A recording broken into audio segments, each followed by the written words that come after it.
Good morning and welcome to this week's Breakfast with Boom. I'm one of your hosts, Mr. Boomstick XL. And as you can tell, if you're watching, not just listening, we are a little light on guests today. Unfortunately, Mr. Badbit had some personal business to take care of, so he's going to be joining us on Tuesday's PS5 prediction show that I'll be doing at noon Eastern Standard Time. And we are still awaiting BitCloud Gaming to get over here because he is our resident trophy hunting PS or Sony expert, if you will. So we'll get him as soon as he gets here. But let's talk to, of course, the two gentlemen that are here raring to go. Now, first of all, I have to introduce Crispy Bomb as not only being one of the community's absolute finest, someone that represents retro gaming at its absolute finest on Retro Renegades Weekly with our good friend, Graphic God, and that team over there. But he is now officially a panel member each and every Friday, and that raspy voice and that chainsaw cutting attitude will be here each and every week to break down the hottest gaming news. Crispy Bomb, welcome to the panel. More importantly, welcome to today's show. Good morning, everyone. It's an absolute honor to be a part of this panel, and I can't wait to wake up every morning and get my coffee brewing and talk about some games. Well, it is great to have you a part of today's show. Obviously, you are now part of the panel, and adding you has significantly, in my personal opinion, upped the show's ante, and I really want to say thank you for that. Next up, you know him as one of not only being a tremendous voice impersonator, but he has an outstanding community reputation simply because he's that good of a guy. But more importantly, you know him as being the raunchiest and nastiest gamer, all on YouTube and, of course, the interwebs. Please welcome Noof Nukem. Boom, boom, kaboom. I'm in the room, and you just had a Crispy Bomb to this show permanently. Congratulations, Crispy. Breakfast with Boom. Couldn't get any bigger of a bang. It literally lives up to its name. Good morning to the chat. Looks like you got 2 super chats already rolling. Yes. Good topics again this morning. I'm always honored to be here when you send out the bat signal, man. Noof Nukem is on board. I can't wait to get into it, but I will stop my toot horn right now, and let's get going. Well, listen, we're gonna jump right into the super chats. First of all, Army veteran, I want to thank you not only for your service, my friend, but the fact that you're here each and every week, and of course your outstanding generosity, because he drops a very generous $5 super chat and says this: "What's up, all?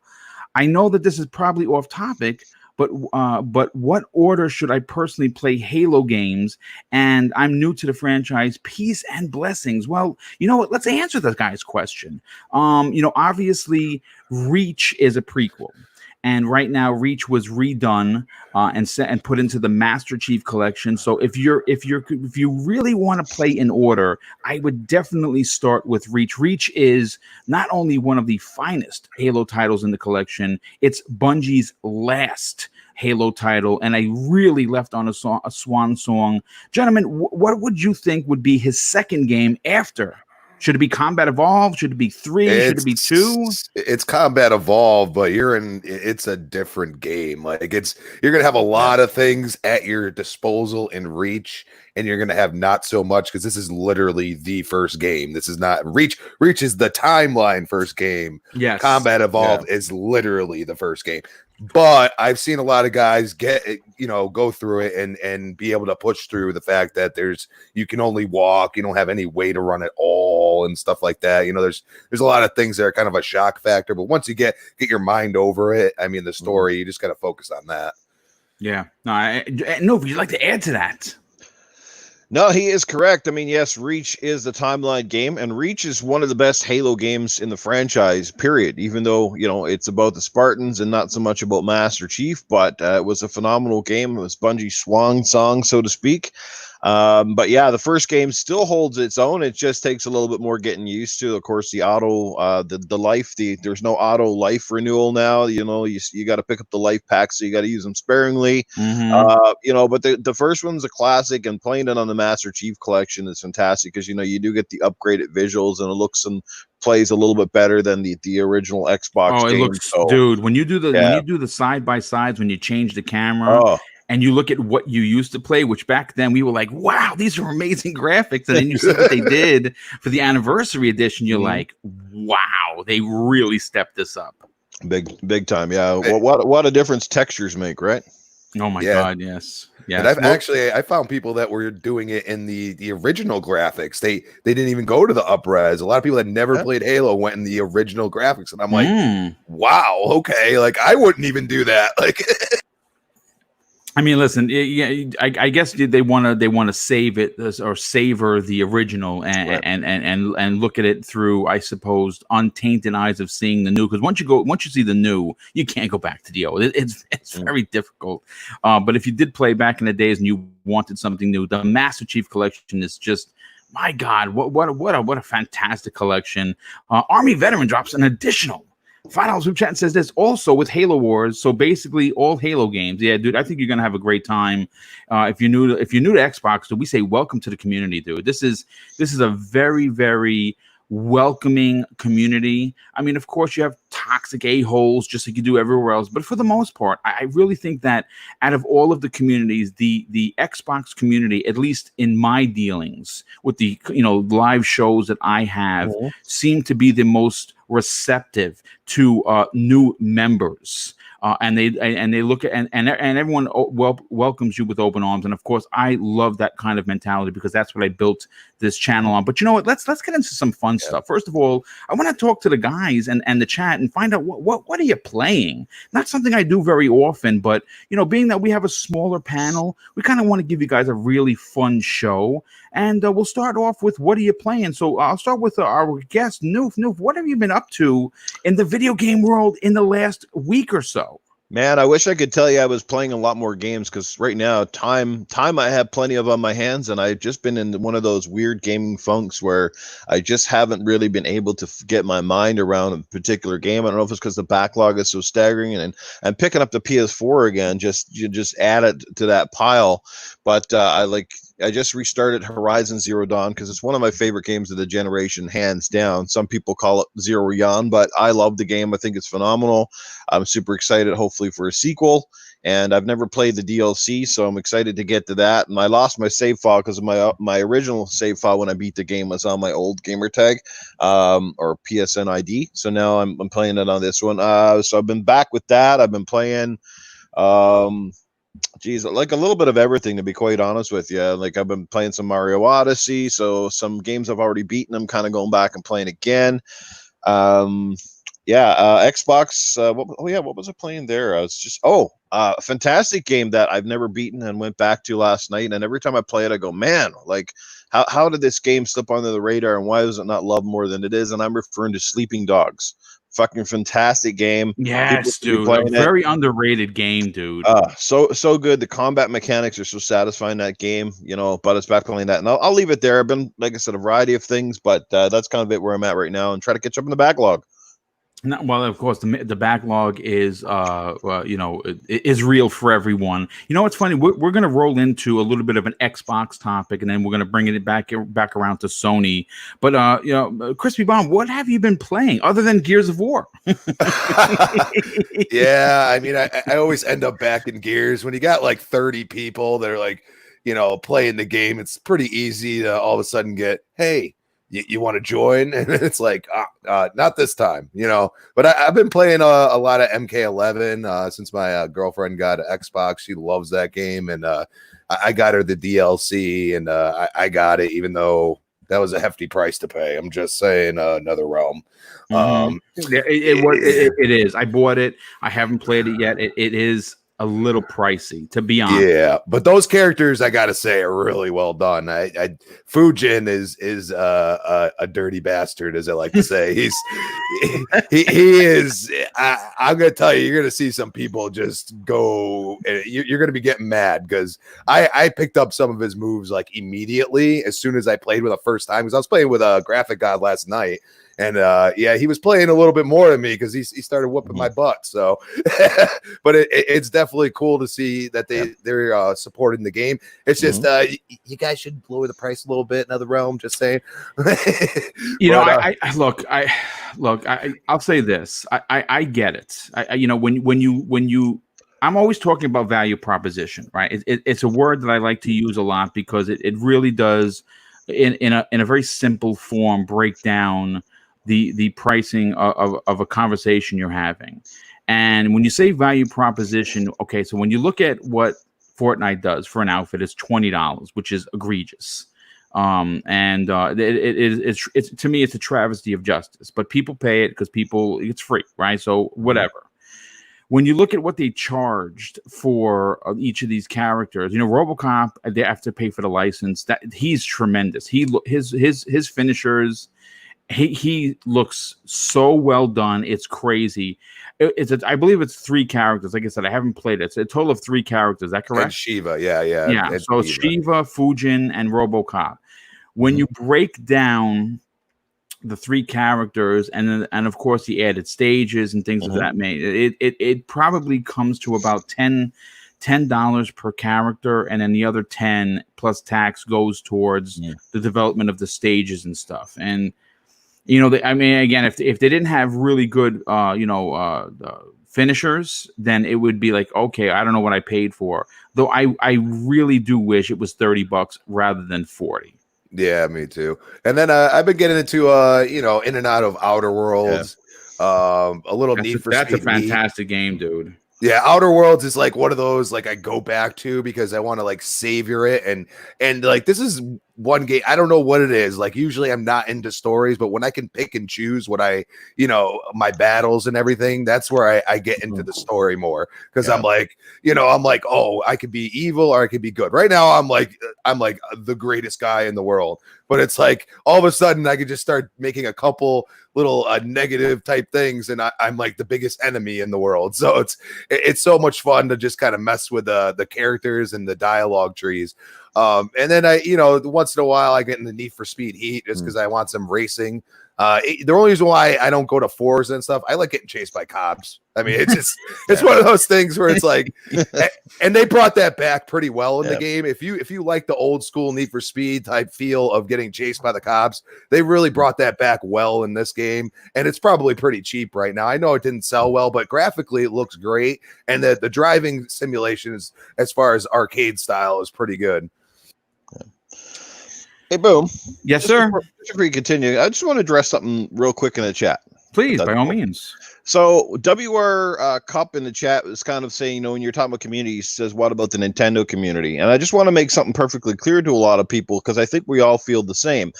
The Nintendo community is phenomenal. There's no question that people who support and love Nintendo are among some of the most passionate fans in the world, maybe even more so than the Xbox or the PlayStation crowd. They really are. Like, they live and die by Nintendo. But the problem with Nintendo and the community itself is Nintendo, because Nintendo is still playing with rules from a decade ago. Like, Nintendo Online is not easy to navigate. Like, it's simple, but it's stupid. Like, there's no way to send direct invites to people. There's no way to communicate and really chat unless you download the god-awful app.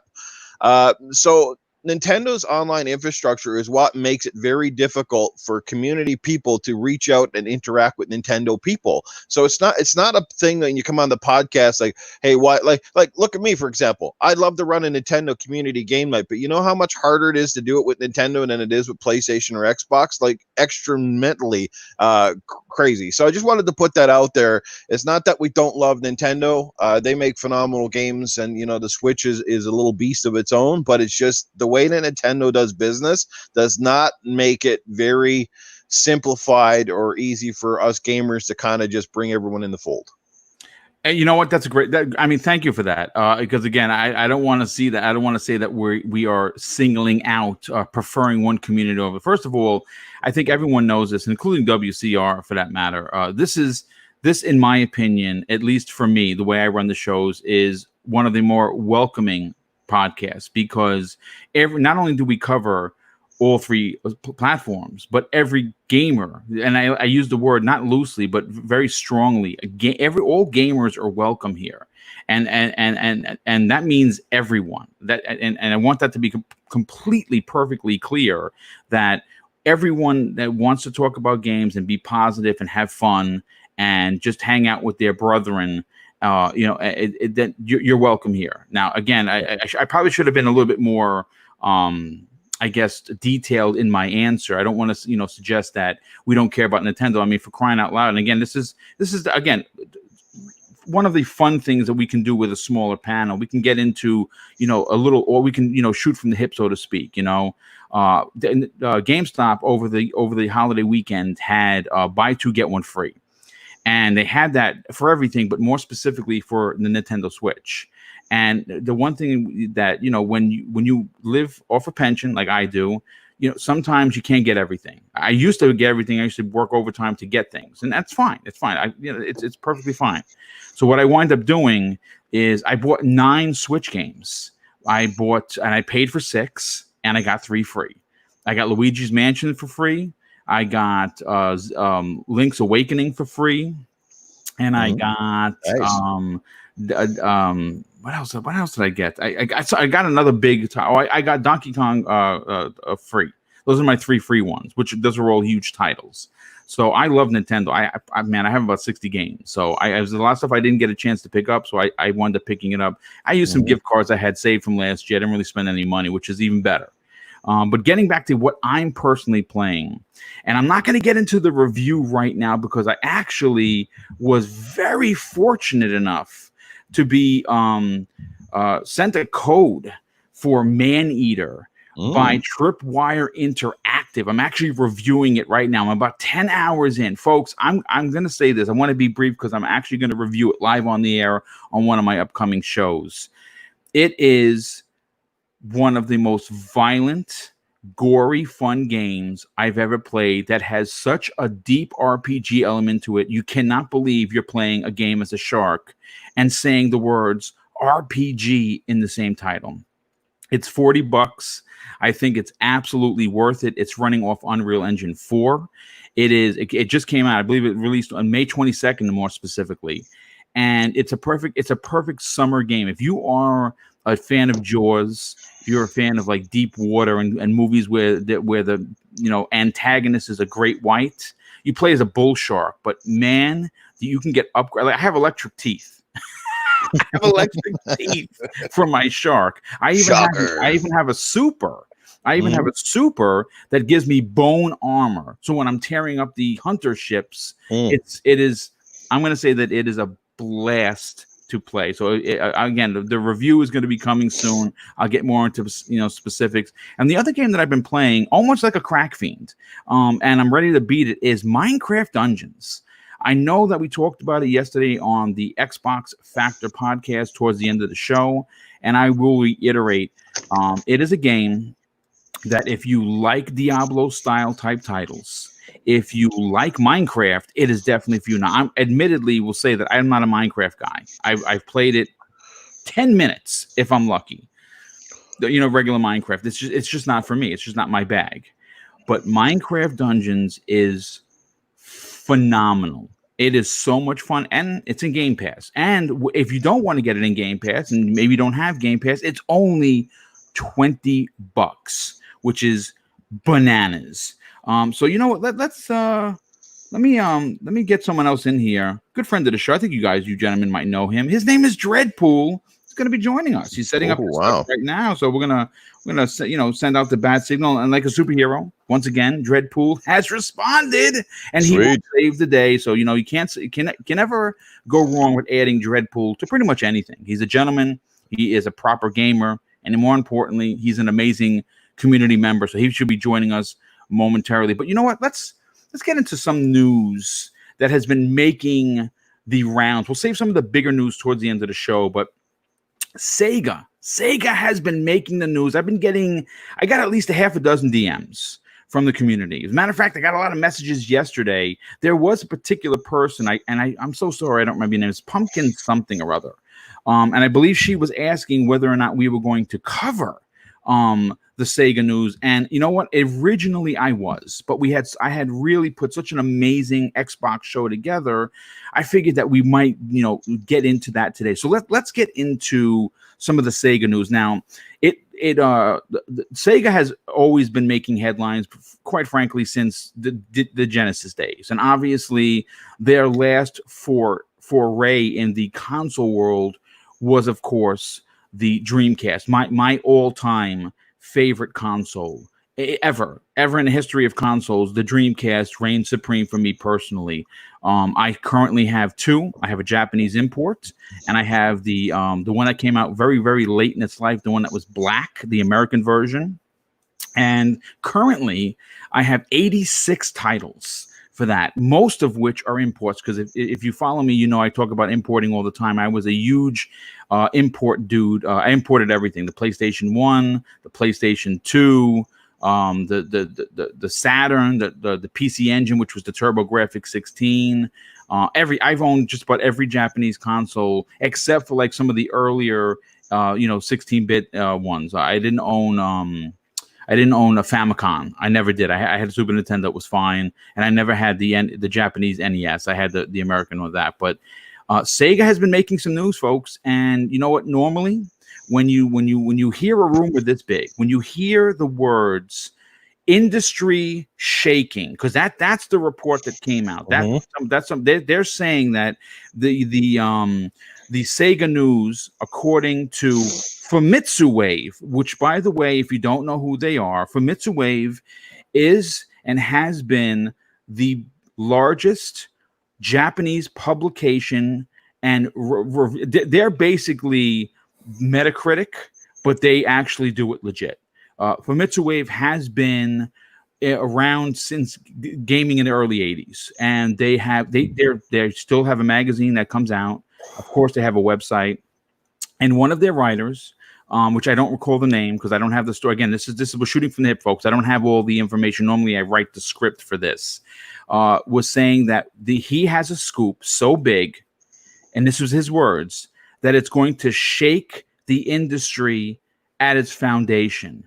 Now, before I get into it, let's welcome in Dreadpool. Dreadpool, once again, I think that you were wearing the cape. I saw you wearing the Clark Kent glasses, and you answered the call. And once again, like the superhero you are, you flew in to save the day. Welcome to today's show, my friend. Good morning. Yes, I put the cape on today. I threw the glasses down, and here you are. I'm here. Well, I definitely appreciate it. You know what? We're talking Sega, and we'll come back to you in a second.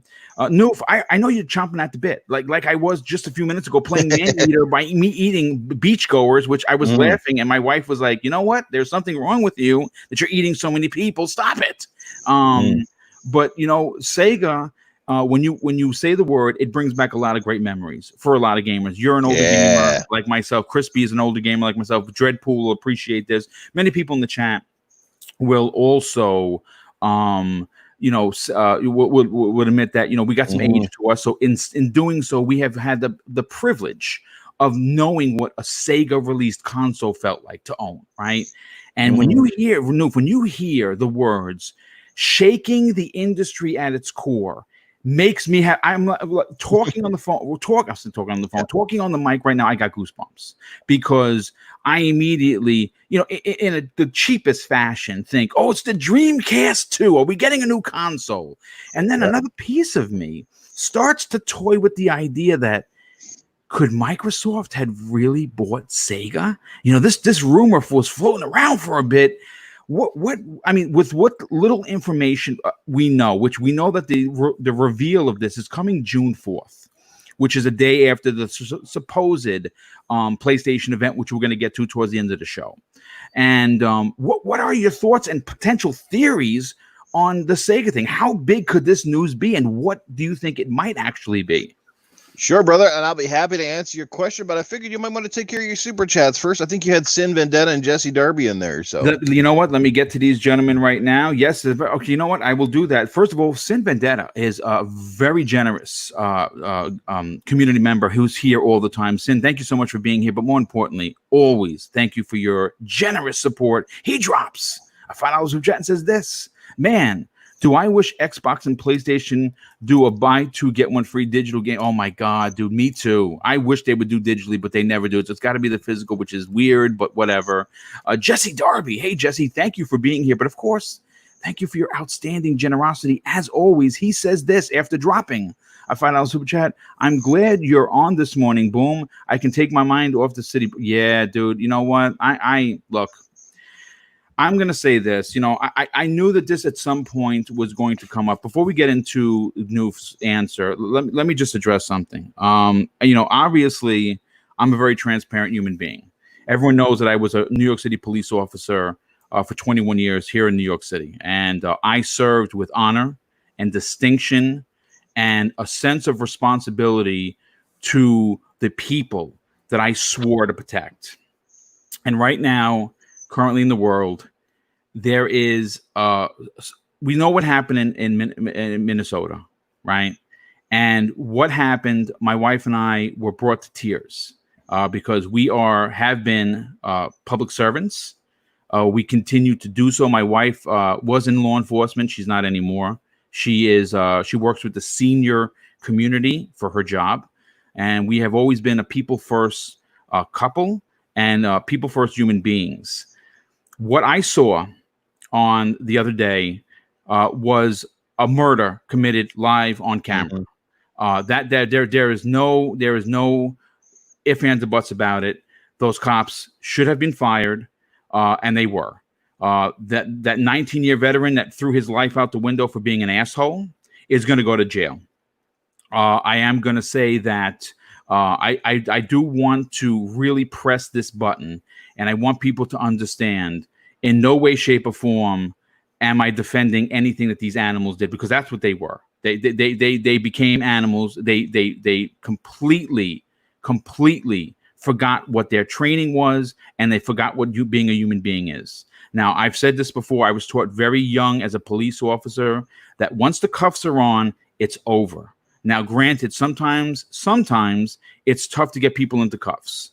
And then that's where the fighting happens. And I can tell you this, in 21 years as a New York City police officer who's made hundreds of arrests, I've only had to fight with, I can count on one hand how many times in 21 years. There's a reason why they called me officer friendly. There's a reason why I am the way I am. This isn't an act on the on the podcast, folks. This is me in real life. This is how you would meet me if I was still in uniform. As a matter of fact, I had a fucking mohawk in uniform, and I did that, and it got me in a lot of trouble with the suits.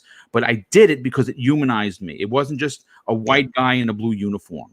So I do want to close out, and again, I don't want to make this a political thing because this is a video game show. But I want to stress this: the men and women, the first responders, unfortunately, are all going to suffer. The good guys are going to suffer because of this. Yeah. Because I want people to understand, just because 4 assholes did that horrific thing live on camera, the one guy with the kneeling on the neck and the 3 other officers that did nothing, which is nauseating to even talk about. I'm going to say that there are thousands of other uniformed members of the service that are just like you and want to do their job and are not biased and racist and sexist and homophobic and anything. So I want that to be put out there. Now, I understand people are mad. I understand people are upset, and justice is going to be served, folks. But going out and burning down your cities and looting and robbing that's not the answer. I want that to be understood. So you know what I mean? Listen, if anybody wants to, we'll address this now. And I knew I was going to have to do it because I felt compelled to do it. Even Mrs. Boomstick was like, maybe you should say something to get people to understand that it's not everyone. And shout out to her. So Noof, what would you like to add anything to a very impromptu topic? Sure. Hot one. Well, it's very tragic in every sense of the word. It's not only tragic for that gentleman and his family to go through that horrific ordeal. We all saw the tape, and that camera doesn't lie. Regardless of what he did or the actions leading up to it, nobody deserves that kind of cruelty. When he said he can't breathe, that should have been the end of it. The guy should have let the guy up. I mean, like I said, 4 officers, 1 guy, something doesn't add up there. But I'm not going to psychoanalyze this. People are going to have their own opinions and takes on it. Like I said, what you said, Boom, about the officers itself. Don't judge every cop by the actions of a few, because there's many out there who do amazing deeds each and every day, who love their community, who love their job and know what their badge stands for, whether it be in Canada or the United States. They know how to do their job and do it correctly. You know what I mean? So don't judge all the officers. And just to the people out there, no matter what your color or where you stand on everything, just be smart. and be safe, because I don't want to see any more deaths and people getting hurt. And second of all, think about your actions before you do them, because everything is on camera, everything's on these cell phones, and your repercussions today, while you might think, in the name of justice and whatever, that you're doing this great deal, but like I said, looting and smashing up people's property and being, well, basically becoming a criminal itself is not conducive to you and your future, because this crap can come back on you and haunt you for the rest of your life. So just, you know what I mean? Just be smart, be safe. Let's hope and cross our fingers that the justice system gets this done and gets it done right.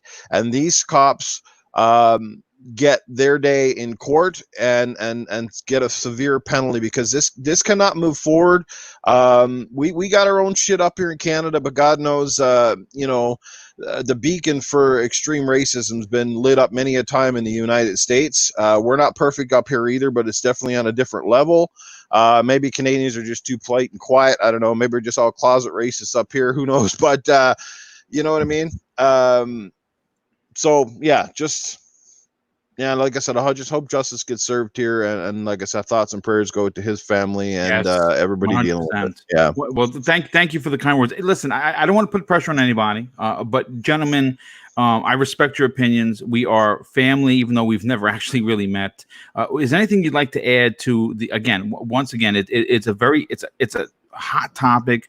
I again, impromptu, didn't expect to talk about it, but I felt almost compelled to address it, because everyone knows I'm a police officer, and the last thing I want is anyone saying like, "Yo, is Boom a racist?" My brother's African American. Neil Mental is African American. My wife's Puerto Rican, and me, I'm second generation in this country. My family is from Poland and Spain, La España. So it's, I'm a shake and bake bag. So that's probably why I am the way I am, is my upbringing. But gentlemen, would you like to add anything to this before we move on to gaming, which is what everyone tuned in for? Well, go ahead. You go ahead. I would just say, just thoughts and prayers. We're in a time that everyone has been bottled up because of what's going on. And it's come to a head with this. I watched the video. I don't get it. I don't get how you could call yourself an officer at that point. Oh, yes. Yeah, and I'm sorry. That all of the good officers that I've even met in my life through my trials and tribulations, that I like to say, could get backlash from this and could make their lives even worse. And I just want everyone that, might be doing these stupid things right now to kind of look at themselves for a second and say, is this really helping anything? And I think that's the most important thing, because, there's definitely a difference between protesting and rioting. And, you're at the point where you're destroying some people's lives because of something that they had nothing to do with. And I think you need to think about that. Mm-hmm. Yes, that's a great point. And Dreadpool, would you like to add anything, my brother? Yes. The one thing I do want to, it's hard to, everybody's put out some good advice, good points. Because I lived down here in St. Petersburg when we had the St. Petersburg riots. Same scenario. Okay. The problem is, yes, you want to fight against this. You want to bring it out to attention, like this is wrong. But the problem is they're destroying their own communities. Okay, there's a lot of businesses that didn't survive all the rioting. Okay, so it hurt their community more so than it did to bring attention to the wrong negativity. And that's where they have to remember that, yes, we need to protest. We need to stand up against the wrongs that these people have committed. It's a straight up murder. I have not seen it. It's literally murder on camera. That's what it is. I've seen pictures, and that I don't want to see a murder. It's not that I'm squeamish or anything. I'll see whatever. It's just I don't want to see this again. I've seen it too many times. We don't need to, we need to move on. We need to build ourselves better and make a point. Okay, this is the wrong statement by tearing down and setting buildings on fire, destroying your own community that you live in. Where are you going to go shop? These people that have their own businesses that provide for, we saw Target tear down. We saw the national accounts buildings all in disarray. That you're not hurting them. It's all a tax write-off to them. Okay. Yeah. The only problem is all these people that have done this, like everybody else has stated, you're on camera. They will come and find you. So now you will have a stupid record for doing something stupid because you were all upset over somebody else. That, I mean, yes, it was a life that you should be upset about, but the actions do not justify this. Yeah, we need to build up our community. That's a great point. And like I said in the chat, as if the economy, and people's lives haven't been screwed up by the whole COVID virus. And that's the irony of all. Now they're all getting together to do these protests and riots. And watch, there'll be another big ass spike of COVID again.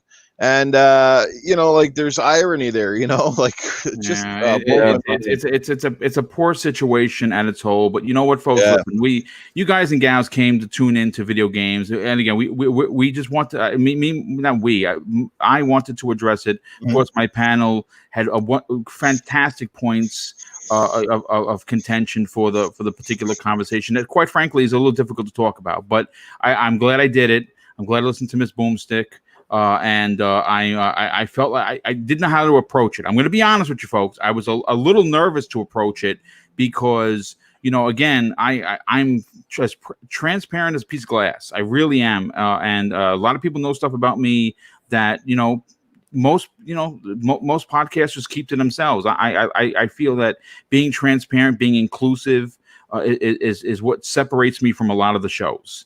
And I'm glad that people are still tuning in and that they took the time to listen to this. And let's get back to gaming. But real quick, let me catch up with some of the super chats. First of all, we have to do a huge congratulations to a very good friend of the show, Scrub Nurse. Not only shows his generosity, which he always does. He drops a $10 super chat, but he's getting married today, which congratulations, dude. He says this, listening to Boom and the great panel while getting dressed for my wedding. Dude, you are amazing, bro. I can't believe you're actually listening to the show and you're about to get married. So I'm honored that you shared that with us. Hello to the panel and chat. Everyone have a great weekend and enjoy your gaming. Well, thank you, dude. Congratulations. A very good friend of the show, Kay Asante, shows his generosity with a $5 super chat and says this, thank you, Mr. Boomstick XL. Truer words have not been spoken. Well, thank you for your support. I do appreciate it. And Siko Yumi drops a $2 super chat. Hey, Siko, thank you so much for being here.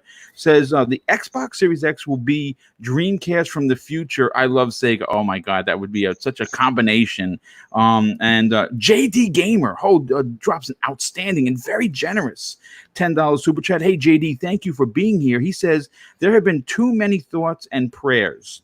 This type of thing isn't going to stop unless there are consequences. That means cops are going to have to be to hold cops responsible. No thin blue line. Listen, I'm going to tell you this right now. One of the questions that I asked myself is, when did the other three cops realize that after he's cuffed and on the floor to pull this other guy off of him? I don't know. I know that if I was there, thank God I wasn't, but it would have been a whole other situation.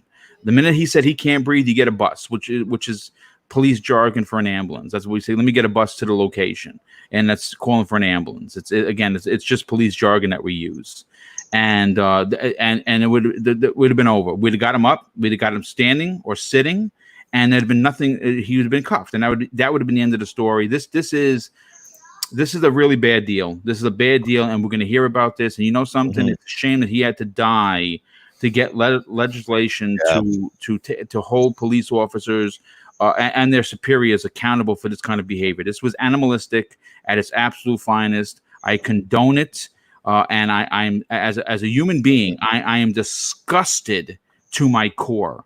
And again, let's get back to gaming. JD Gamer, once again, he says, he drops $2 super chat and says, congratulations at Scrub Nurse. And Mocha Smiley, hey, my friend, thank you for being here. He drops a very generous $5 super chat, says, guys, please walk in another race's shoes. Feel the anger. This keeps happening and nothing is getting done. Eric Gardner. Yeah, listen, dude. I mean, listen, it has to be discussed, and it will. Charles Paul drops a $5 super chat and says this. Thank you for your generosity, Charles. And of course, thank you for being here. Please add the perspective of the black man about the topic if you can. You know, look, again, I appreciate the super chats. I wanted to make a simple comment on it simply because I want people to understand that a lot of people know stuff about me that you don't get from other podcasters. I'm letting you know right now. Me being as transparent as I am was a tremendous risk. Coming out and talking about my prior to career, which again, it's not a problem because I had a great career. I mean, they called me officer friendly for a reason. I don't want to get into this is not a political podcast, and I don't want to get into what it means to be a black man versus what it doesn't, because that is a deep, dark hole, and there's a lot of opinions and perspectives on it. My brother's African American, and we have conversations like this all the time. I grew up in the projects, which is known as housing developments, so I understand what that means. And I also understand that for the good portion of my career, I was looked upon as just a white dude in a blue uniform, not as a human being, many times, more times than not, for the simple fact that people do have ideologies that if you're a cop and you're white, you're racist, which is, again, it's false. That's putting everybody under an umbrella. You can't do that with any race, creed, color, sexual preference, or religion. People are people. Unfortunately, there are bad apples, and these four officers, well, the one that committed the murder is a piece of shit, and the other officers that did nothing are bigger pieces of shit for not, serving their community and protecting it. And they're going to pay. They're going to pay. So we're going to end it right there, and we're going to get back to gaming. I apologize if you're listening and you tuned off because this is not your bag. I hear you. But I really wanted to address it because it was important to me. It was important to Mrs. Boomstick, and I think it was important to the community to get my perspective on it. And I hope that you have an understanding moving forward that everyone is not a bad guy. But you know what, Noof, let's get back to gaming. Let's get back to talking about Sega. Absolutely. So the news is this, folks. We got confirmation from Mitsuwave, one of their writers, that he has a scoop so big that it's going to shake the industry at its foundation. And like I was saying before, it could be a couple of big things. Sega announces they're jumping back into the console market. Holy shit! Sign me up. I'll take two. Or they have a partnership with said person, particularly Microsoft, because we heard this early on in the year that Microsoft wanted to buy Sega. People were like poo-pooed it. So what are your thoughts on this megaton information? Absolutely. Well, I love Sega. I was a Sega kid growing up more so than Nintendo. I started with the Master System Genesis and kind of went on through. It was a natural procession. I love Sega. I was heartbroken when they stepped away from the hardware industry after Dreamcast, because the Dreamcast was a phenomenal piece of hardware.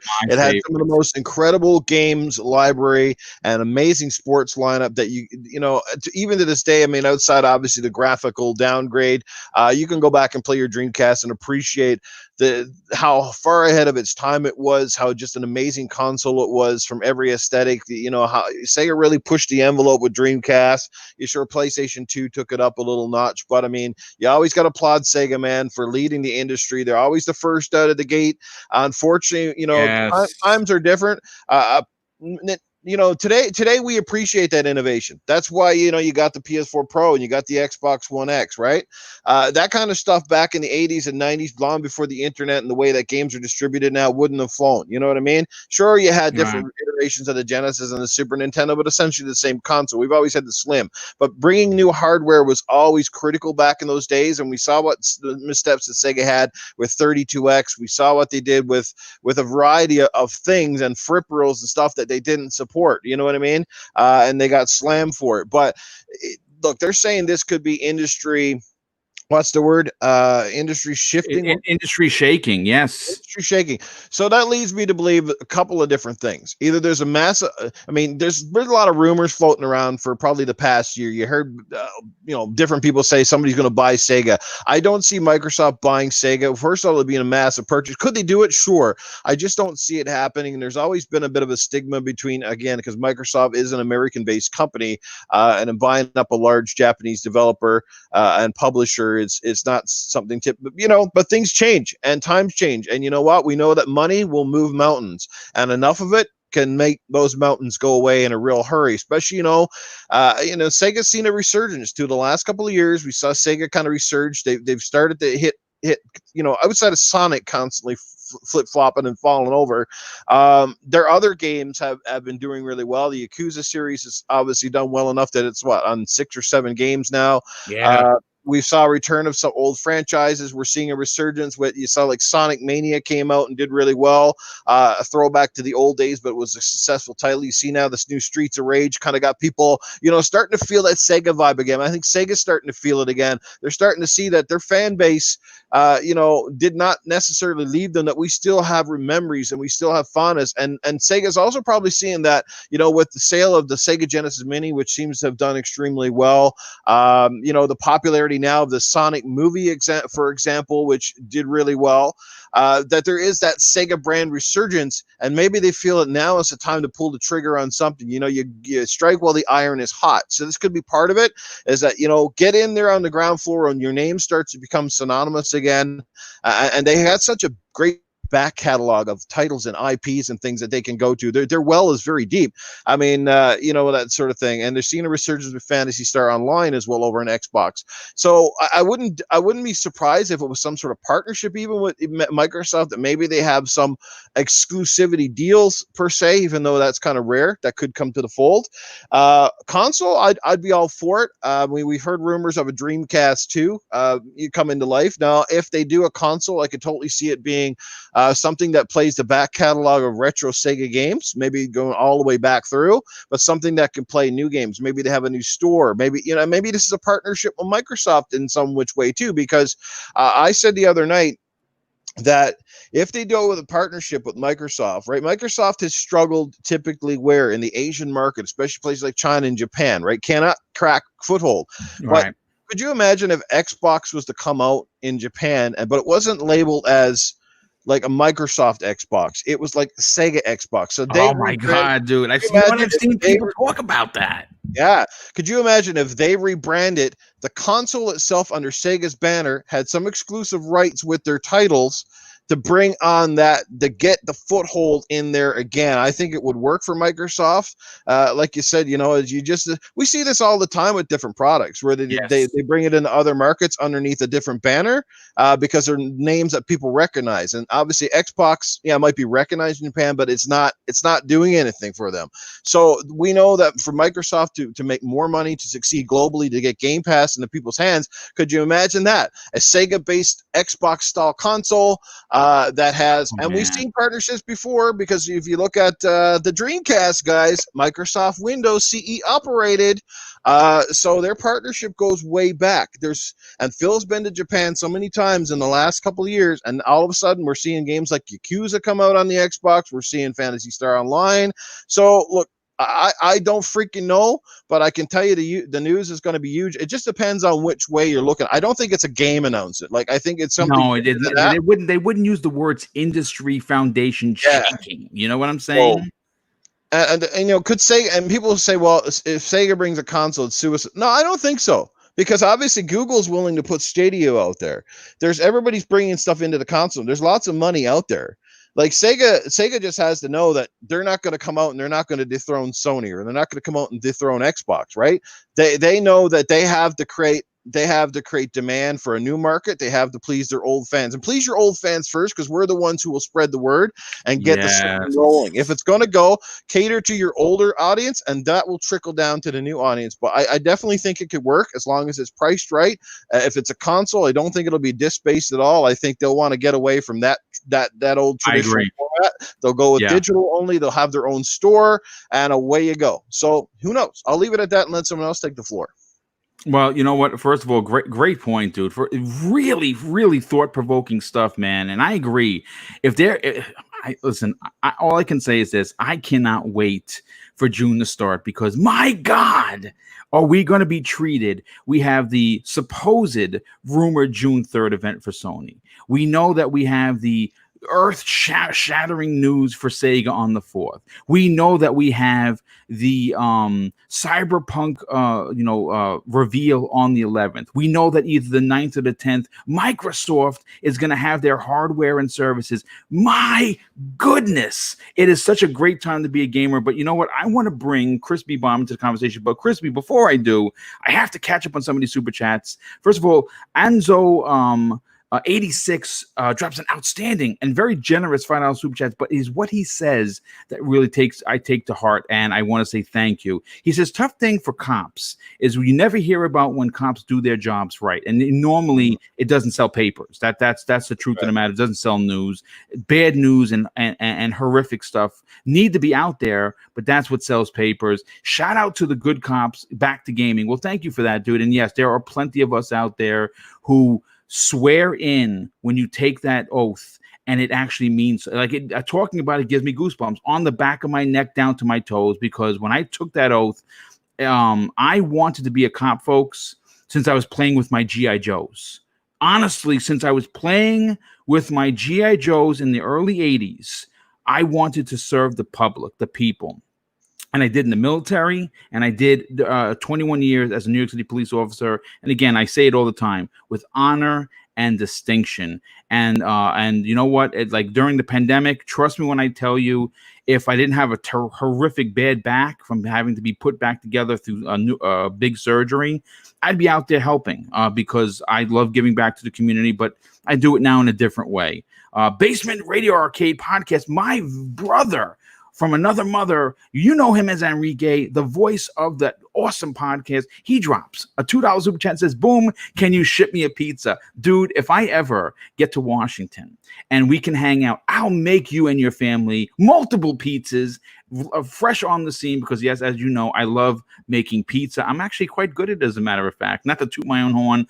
Broken Aesthetic drops a very generous $20 super chat and says this: hey, boom, been listening to your weekly shows for the past 6 months and just wanted to say thank you for making quarantine bearable. Keep up the awesome work and stay safe. Well, thank you for that, dude. I see, listen, when I hear stuff like that, I mean, the super chats are great. I mean, they really are unbelievable. Again, I say it all the time, the generosity cannot be talked about enough. But when I hear stuff like that, that's really awesome. I'm glad that people are enjoying the content, and it is my absolute pleasure to do the weekly shows that I do. AJ Harris, hey AJ, thank you for being here, my brother. He drops a $5 super chat, says this: glad to get you and the panel's point of view on the situation happening. Great podcast. Well, thank you, AJ.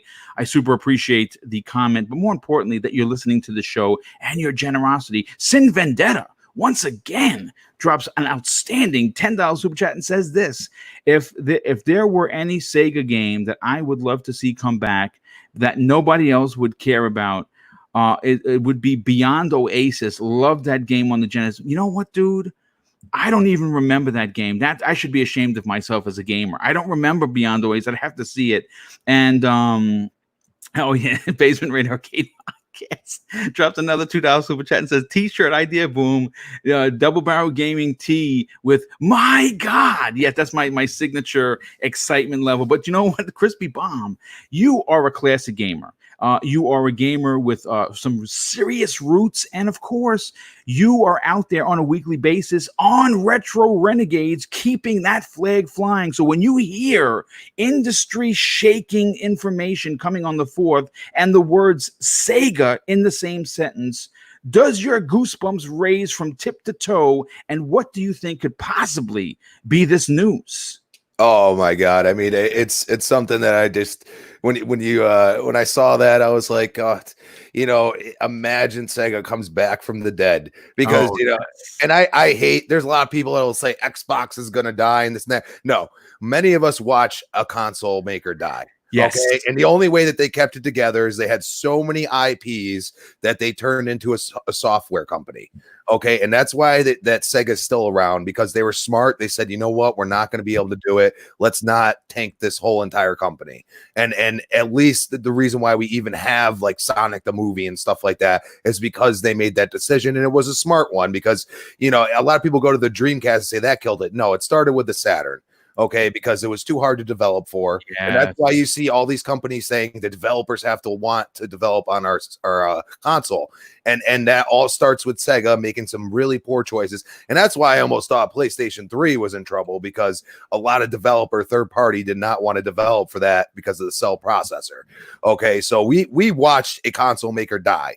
All right, so people that say that asshat type of stuff, it pisses me off, because you don't want to see such a great company. Did anybody? You don't want to see anyone lose. Exactly, and you know, I'm actually going to piggyback off Noof, because a lot of people are saying, oh, Sony technically, because they're a Japanese company, I believe could actually buy Sega, because there's some laws in place that I don't believe they allow American companies to buy Japanese companies, especially as large as Sega is. So Sega's pretty big in Japan. Might not seem big here, but Sega is one of those companies that if there's a partnership between Microsoft to do exactly what New said and rebrand the console there using the infrastructure, the cloud services, everything else, Xbox Live, that Sega doesn't have. You know what I mean? And using that and saying, okay, we have a Game Pass, but you can have a lot of more Japanese titles in Japan, and, you know, still have some new Sega IPs come over here. It's almost like a match made in heaven. You're basically playing off of each other and using that. And even my roommate, he's been listening to the podcast, and he goes, Sega could really hurt Sony if that happened, because Sega is, you know, one of the most known companies in Japan, even after the death of the console. The reason why the consoles even stayed around is because of the Japan market. Yeah, so, exactly, which is non-existent, by the way, right now in Japan. Yeah, exactly. So it's like, you know, and you have to also realize that a lot of, in the Asian culture, a lot of them are using their phones to play games. And a lot of people ignore this, but even like the adoption rate, there's so many people using xCloud in, I believe, South Korea right now.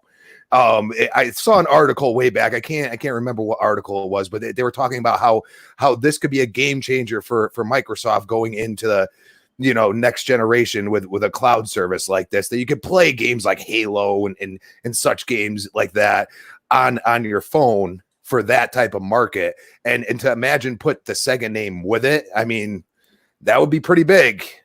Yeah, it would. Again, it's one of those instances where a classic company could come back in a way that none of us could have ever imagined, and I think that in itself is worthy of a conversation, which is why we're having it. This is complete speculation too, guys, but this is something that I found a little bit funny. You know, for the last couple of years, we've had the Sonic and Mario at the Olympic Games, right? You guys noticed that the latest Sonic Olympic Games no longer has Mario on it. Holy cow. I did not even know that, dude. So think about that. I mean, I don't know why, but that's interesting. Makes you think, right? No, it's very interesting. I didn't even notice that. Wow, dude, that's holy shit.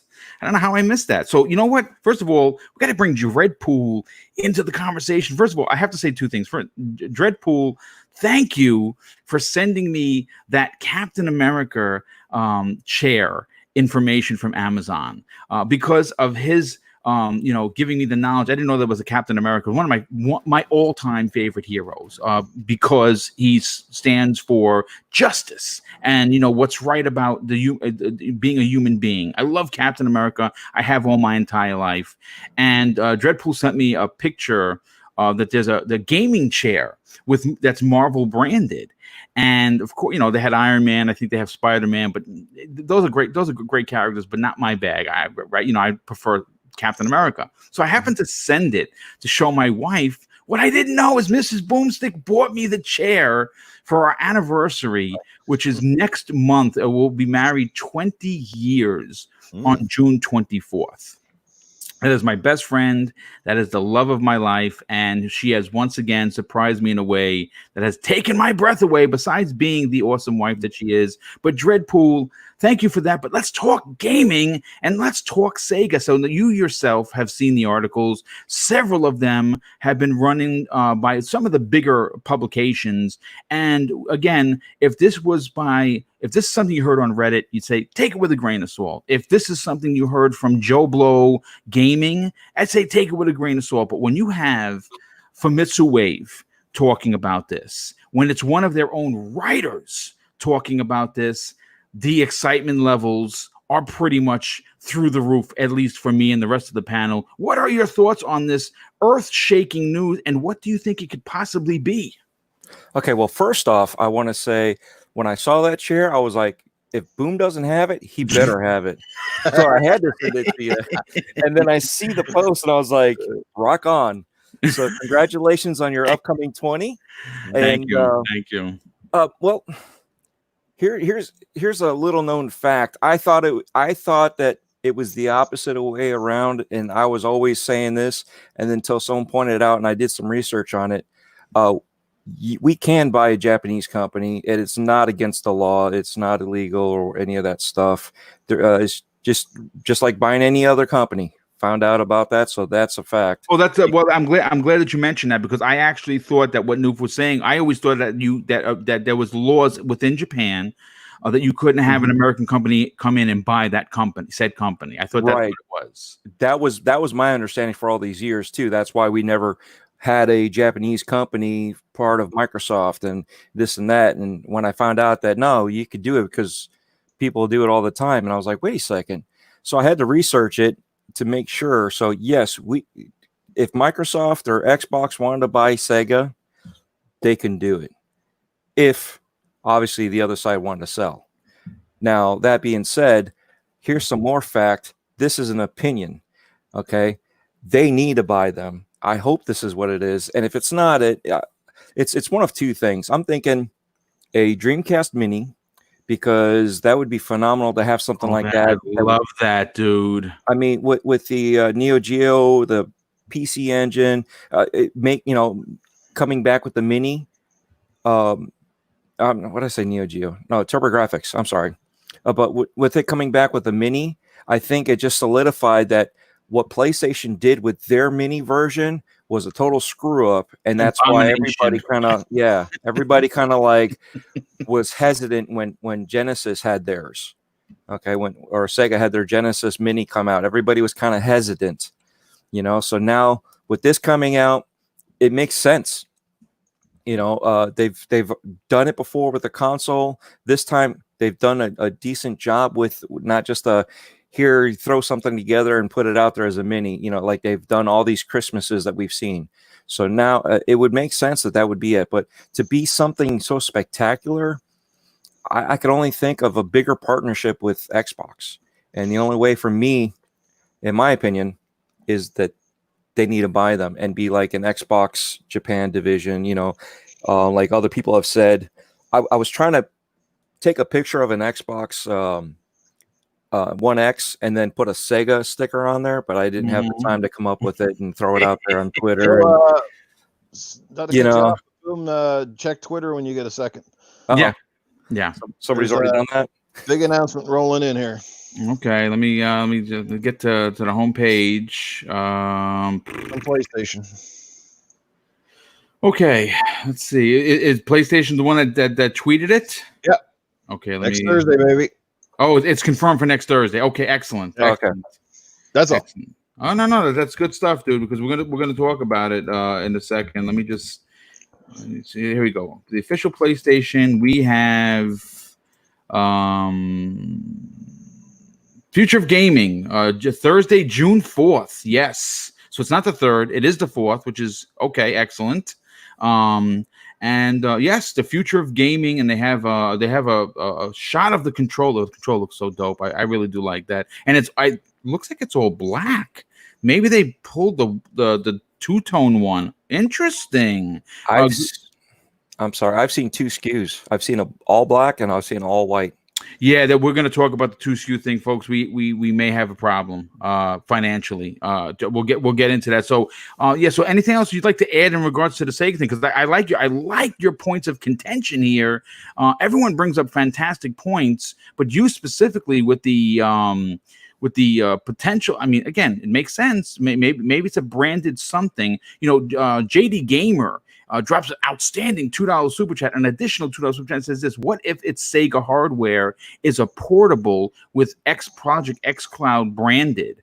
That's an interesting theory. I don't know. Anything else you'd like to add, Mr. Dreadpool? No, that's it. Let's. I mean, I could keep going, but let's move the show along. Let's not stall here.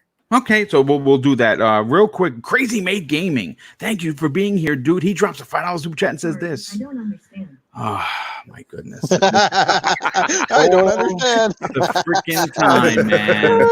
She is a pain. I love her, but she's a pain. And I'm not talking about my wife. I'm talking about my assistant here. And I don't want to say the name because then she's going to start talking. Crazy Mate Gaming drops a $5 super chat and says, I have a QLED Q70 series. Will I be able to take advantage of the next generation technology? Thanks for making my Friday so much better, Boom. And this is the best podcast. Well, thank you, dude. I think that's a pretty advanced TV. I think you're going to be able to take full advantage. I mean, I know you have I believe in that TV you have HDR. It's HDR capable. I believe it also might even have the HDR 10 plus, if I'm not mistaken. So I think you're going to be ready to go. Army Veteran drops an additional outstanding and very generous $10 super chat and says this: if Sega was making a console, they would probably pull back Streets of Rage, etc., and save that for the console. My opinion is they have a deal with Microsoft, and I know that's a fantastic point.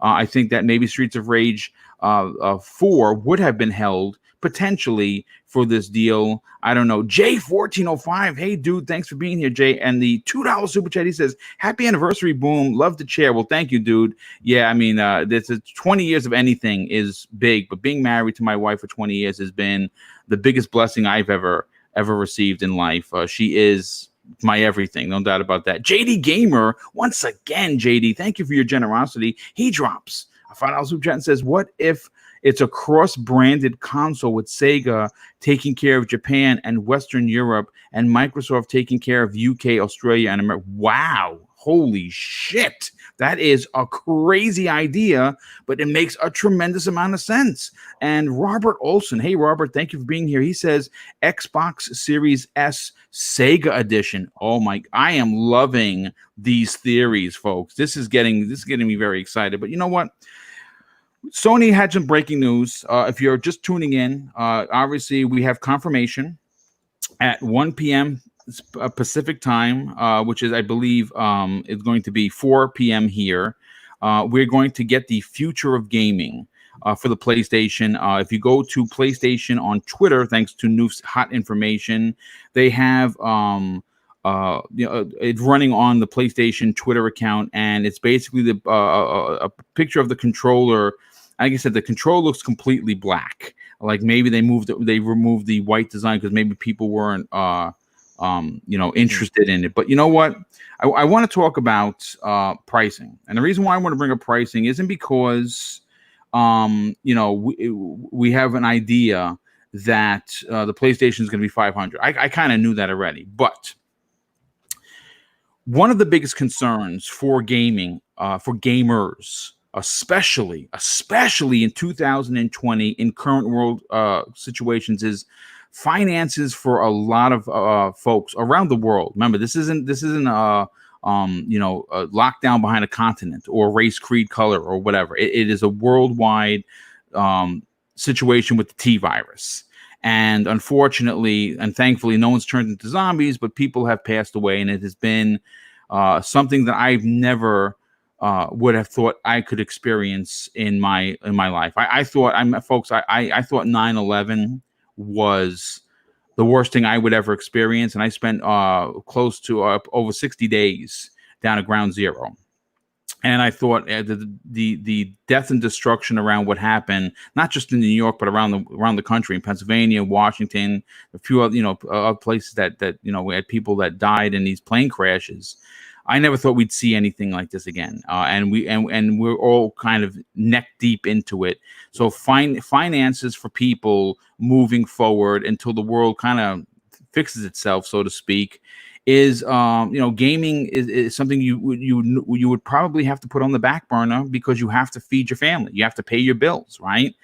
And with the PlayStation 5, we have been hearing from not only some of the bigger gaming websites and numerous posts on 4chan and Reddit, but we've actually heard from very, very prominent sources like Business Insider and gamingbiz.com and of course Bloomberg, who are all reporting that with the PlayStation 5, they're hearing a $500 price point.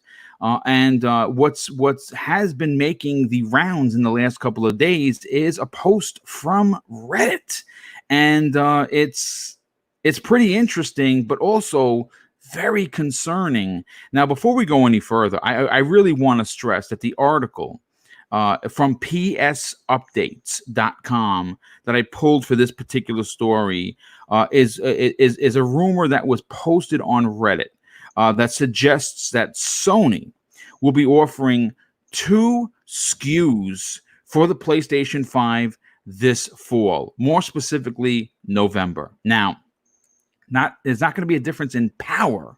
There's going to be a difference in the size of the SSD, and it's going to be offered in 2 flavors. It's going to be offered in a starter pack, which is the basic PlayStation 5 kit, and then there's something called the PlayStation 5 Premium kit. Now, we've heard the word premium, and most people, even going back as late as December of 2019, when you hear premium, you are probably thinking, wow, premium means it's more powerful, it's got more T-flops, it's got more, more stuff underneath the hood. Well, unfortunately, folks, that is not in fact the case. The big reason that this is apparently going to make its way is because we've seen this, and we talked about this pre-game in the past. If you were around for the PlayStation 3 launch way back in the days, in November 17th of 2006, Sony released a 20 gig PlayStation 3, and that was $499.99 US. And they had a second flavor, which was the 60 gig PlayStation 3 console, and that was priced at $600. Now, obviously, there is a big difference here with these storage amounts regarding the basic PlayStation pack featuring an 825 gigabyte ultra fast SSD, while the premium PlayStation 5 pack would offer a much larger, which would be at 1.65 terabytes, and of course would be the same fast SSD, just larger. Now, for clarity, the only difference will be the storage amounts. But of course, this is where we start getting into the weeds, folks. So get ready, hold on to your wallets, because you're going to be shocked. Again, according to the rumored, take with a grain of salt report, the PlayStation 5 is going to cost the basic kit, the 825 gigabyte model, $540 US. The premium, get ready, folks, and hold on. The premium PS5 is going to cost you $650 USD. Now, like I talked about before, we do have earlier reports from Bloomberg that had indications and suggestions from rumored leaks that we'd get a PlayStation 5 nowhere under $500. And now we're hearing this. We have to go to the panel. And I'm going to start with, of course, Noof Nukem, our special guest. Noof, when you start hearing these prices, you always talk about the pricing being much different for America as opposed to Canadian, where, you have to be very somewhat frugal with your monies on what you buy, because you're usually paying 10 or 15, even as much as $20 more per game, which is egregious. When you hear a $540 basic PS5 and then potentially a premium version at $650, does your wallet shake in fear? Well, first off, obviously it's based on the strength of the Canadian dollar, which typically hovers at around 71, between 71 to 75 cents US. At one point, we did peak and it was nearly on parity, which the crazy part is for nearly a year, it was on parity with the US dollar. We didn't see that reflected in the prices going down. They just kind of left it as was, right? But over the last 2 or 3 years, Canadian economy, due to a lot of oil projects and different things, have not gone ahead. We're a very oil dependent country up here, as our most, but a lot of our resources kind of took a hit. So that means our dollar fell and prices kind of went up a little bit, but nothing like for our games. Typically, like I said, you guys pay about $59.99 for a brand new game. We're paying about 79 on average, right? So I know you guys say yikes, but then I think the minimum wage in the US is how much? I think it's $14 or $15. Oh, really? Yeah. Really? Okay. Because in Canada, the Depends on the minimum wage state. right now is 15, Mhm. right? Our minimum wage is 15, so people should be typically making 15. So, it's not as bad, I suppose, as it sounds. On a console, we're generally paying about an extra $100. I paid $100 more for my Xbox One X. I paid about $100 more for my Xbox One S when it first launched. I paid $500 for my S. I paid $600 for my X. So that gives you a little typical, of what it's costing us Canadian consumers. But those prices are they seem kind of crazy, but based on the tech that we're hearing about, it's not necessarily as crazy as it seems. I think I said to you before the show started that I don't know if either company wants to come in at those prices, but I also don't think that either company, especially in Sony's case, they want to take a massive hit on their hardware because Sony is doing so well right now with PlayStation 4s. They're still selling like gangbusters, and they still have great games coming out. Like we saw in previous generations, like a lot of the first party games weren't coming out at the end of the life cycle. They were pretty much outdone, and the last year or two kind of thing, you start getting that trickle down is usually just the third party stuff, and they've already moved on. So I mean, it seems like Sony, for the most part, we don't really know what games they have planned for the PS4 beyond Ghost of Tsushima and The Last of Us 2, but I suspect because the user base now is so high, they won't abandon it right away. I think, like I said, the onus on Sony to come out of the gates strong. They're going to do well no matter what the price of their console is, because again, they have such a big user base. They have people that are willing to pay whatever, and then the Microsoft community is the same as well. We're willing to pay whatever for the great tech, or at least a lot of us are. Mhm. It's not going to persuade a lot of people. It's going to persuade people that are on an extremely tight budget. But I mean, generally, people that are on these kind of budgets are not the kind of people that buy the games like people in this community do. You know what I mean? So, like, that's the thing. You have to understand your audience, and a good start is paramount to both. I think a good start for Microsoft is even more paramount, like, because they have to get rid of the stigma that's kind of followed the Xbox One through this generation, at least the last half of it. So they need to come out strong. So I think if anyone's willing to kind of cut costs and take a bit of a hit, is Microsoft. Plus, Microsoft has stated through Phil Spencer, he said publicly on stage, we won't be beat on power or price. So that means that one way or another, whether that means a 2 SKU system or willing to be flexible with the Series X, they're willing to drop this down, stay competitive, right on par with Sony, maybe even a little bit less to get this out the door. So, but like I said, if PlayStation 4s right now, if the sales were tanking on it, and then pretty much we're dormant, I think Sony might feel differently. But because of the fact that they can still carry over, they can keep the brand rolling into this gen. They don't have to set up PlayStation Plus anymore because that service is already done and people are already buying into the ecosystem. So that's going to carry over as well. And that's the thing that people don't realize is that because of the ecosystems of Xbox Live and PlayStation Plus, because a lot of your save files now are tied to the cloud and a lot of your games are digital purchases, they just simply carry over. That's a huge thing for both companies because people don't want to really like back in the day, you got rid of a system, you got rid of your games library, you were willing to part with it. Now it's a little bit different. People are going to carry this shit over, and that's massively huge. And I think that's the way it has to be moving forward. So, on the higher price point, again, people that are serious about it are going to probably go for the highest one because they want to get that extra storage space. In this day and age, we've certainly learned that price is or space there's never, back in the day, we used to say you can never have enough RAM. Now it seems like we can never have enough hard drive space. So, so it's one or the other. I hope that they keep it at the 500. I think 500 is kind of an impulse buy point. Like, it's still kind of high, but not for the tech. Even whether it's PS5 with that amazing solid state and the Xbox and stuff with all their hardware, 500 is definitely kind of almost an impulse buy. It's like, yeah, I can totally dig it. Once even 549 is not bad. $50 here or there, that's pretty much someone giving up a game perhaps. But yeah, they got to try to keep it in that window. I think those prices are inflated and probably a little bit more than I think it's just rumors. I think they'll try to come in at that target. Both companies know how detrimental that is to a great launch, so we'll see what happens. It's going to be, listen, folks, the pricing of these consoles is so radically important on a regular basis that it cannot be understated. A perfect example of blundering it, making the big mistake, was the PlayStation 3, right? They came out with these, go get a job if you get a second job if you want a PlayStation 3, right? Terrible marketing. They paid for it. Microsoft 2013.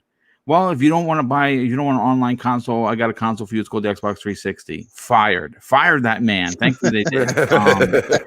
But besides the horrific wording statements from just knuckleheads that were in charge at the time, what's the pricing? And Microsoft had a $500 box that came with the camera, and Sony, my God, they were so smart. They pulled that camera out of the box because their PlayStation 4 was $500, folks. We have this on good authority that at the last minute, they overclocked the console to make it more powerful, and they pulled that camera and they put it out for $399. A more powerful, less costing console won them the generation from the jump start. And on top of that, you had, this is how you trade games, right? This is how you share your games, right? I mean, just epic, just absolutely take your hats off to Sony. My God, it was amazing. Yeah. And now we're in a really different situation, the world being the way it is. But because this is actually Phil Spencer's Xbox, right? This is his baby that he'll be launching. We have heard from numerous interviews that not only do they have the absolute backing of Microsoft, meaning Satya Nadella is on board, regardless of what Phil does, right? But they go, according to Phil, we feel good about the price, but we are remaining agile on it, which means that they could play hardball and undercut Sony. Now, let me get to my other guest here. And then, Crispy, I'll bring you back towards the end of the conversation, if you don't mind. Dreadpool, when you hear of potentially, again, folks, potentially, take it with a grain of salt, a $550 basic PS5, and I say basic, not like it's a garbage system. It's PS5 is going to be awesome, folks, and I can't wait to get my reserve in so I can pay it off already. But there's also, and admittedly, I'm going to say this live on the air so people don't get it twisted. If it's a $650 console, man, it hurts to even say it, but I will be buying that console because I'm going to want the larger SSD. I'm not going to get the basic. I'm going to freaking figure out a way, even if I got to sell, myself on the corners like a hooker or collect cans, I'm going to figure out that extra $200 and I'm going to get the bigger SSD because I'm going to want the best hardware. But when you hear this, Dreadpool, do you think that this could Sony become the arrogant MF that we think they can be and go back to what potentially ruin them at the start of the PlayStation 3 with two ultra high expensive consoles? Well, the way I'm looking at it, no. I see when Xbox does it, it's very confusing, but when PlayStation does it, it's perfectly makes sense. So I'm speaking truth here, right? Yeah. So it really doesn't matter. Yeah, you're just getting a bigger size SSD, basically more storage. For people like us that are planning on buying it, we know better. We're going to spend the extra money. Yes. The way I'm looking at it, I mean, we know if we're going to have to delve into it and put more money down on some upgrading the hard drive.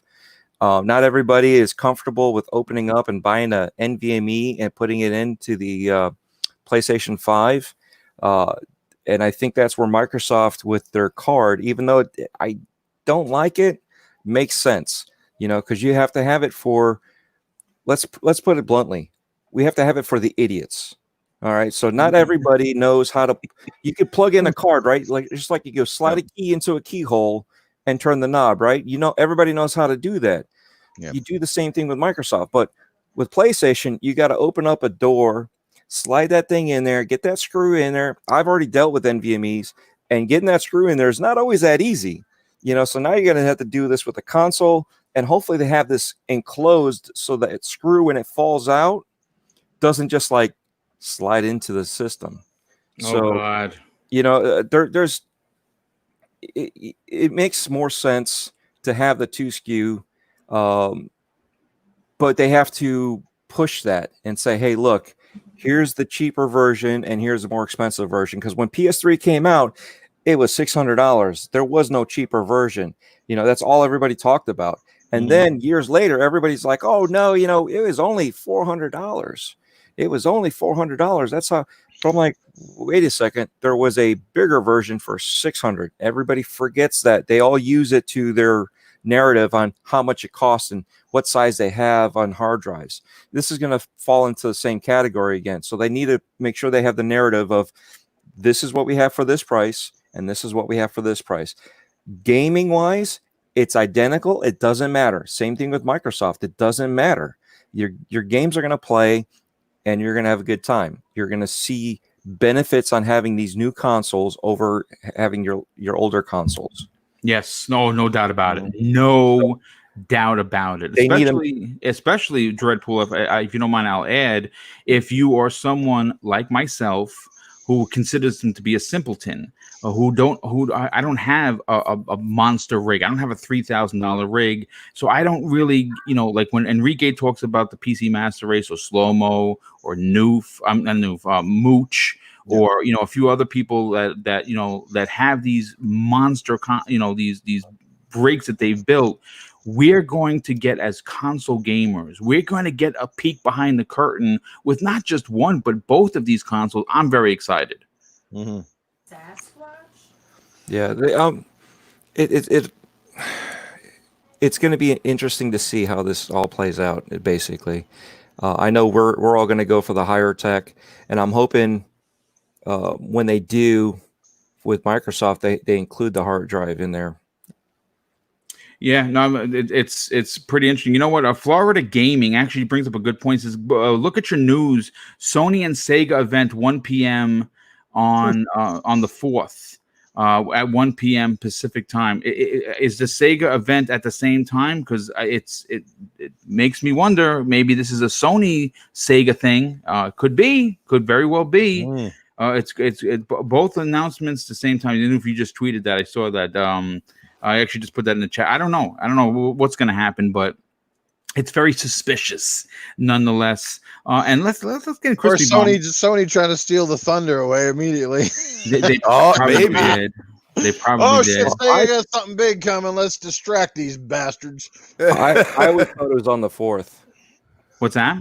I always thought Sony's was always on the 4th. It was rumored. It was originally reported by Jason Schreier and The Verge that it was going to be the 3rd. That was the report from a few days ago that we were going to talk about. But now it's confirmed for the 4th. So we'll address that in a little bit. But Crispy Bomb, let's bring you into the conversation. What are your thoughts on this? I mean, obviously. The diehard community is going to figure out a way to try and get at least one of these consoles, if not both, right? I mean, again, we're all probably going to, like, I have an Xbox Series X. I have the Scorpio edition in a box, and it's ready to be sold when GameStop. I'll probably get $200 for a big deal. I bought the Gears one. And at least I'll take some money off of one of the consoles. But I'm not trading in my PlayStation 4 Pro, my God of War collector's edition. I'm not trading that. I can't get rid of that. That's a collector's edition. Plus, my wife bought it for me, so it has some sentimental value. So I'm gonna, we'll figure out how to, I'm sure everyone's gonna figure out a way to get these consoles. But when you hear potentially 550 and 650, what are your thoughts on these PlayStation 5s? Oh, this brings me back to 06, 07. And you got to understand that I was a die-hard PlayStation guy. Yes, you were. I loved the PlayStation 2. I had like 200-300 games. Like you would be like, my friends would come over. I had the adapter that you could, play freaking 4-player, 5, 6-player couch co-op if the game allowed it. Like I had everything I could have for a PlayStation 2. And then I saw that price. And keep in mind, I'm still young. I don't even have a job yet. I'm basically begging my parents for anything or doing chores. You know what I mean? One or the other. So when that came out, I'm like, no, and I go and say this is deja vu for me. You got Xbox with the little card. Remember Xbox 360? They dropped the price by saying you could go buy the hard drive, separately, and it was detachable.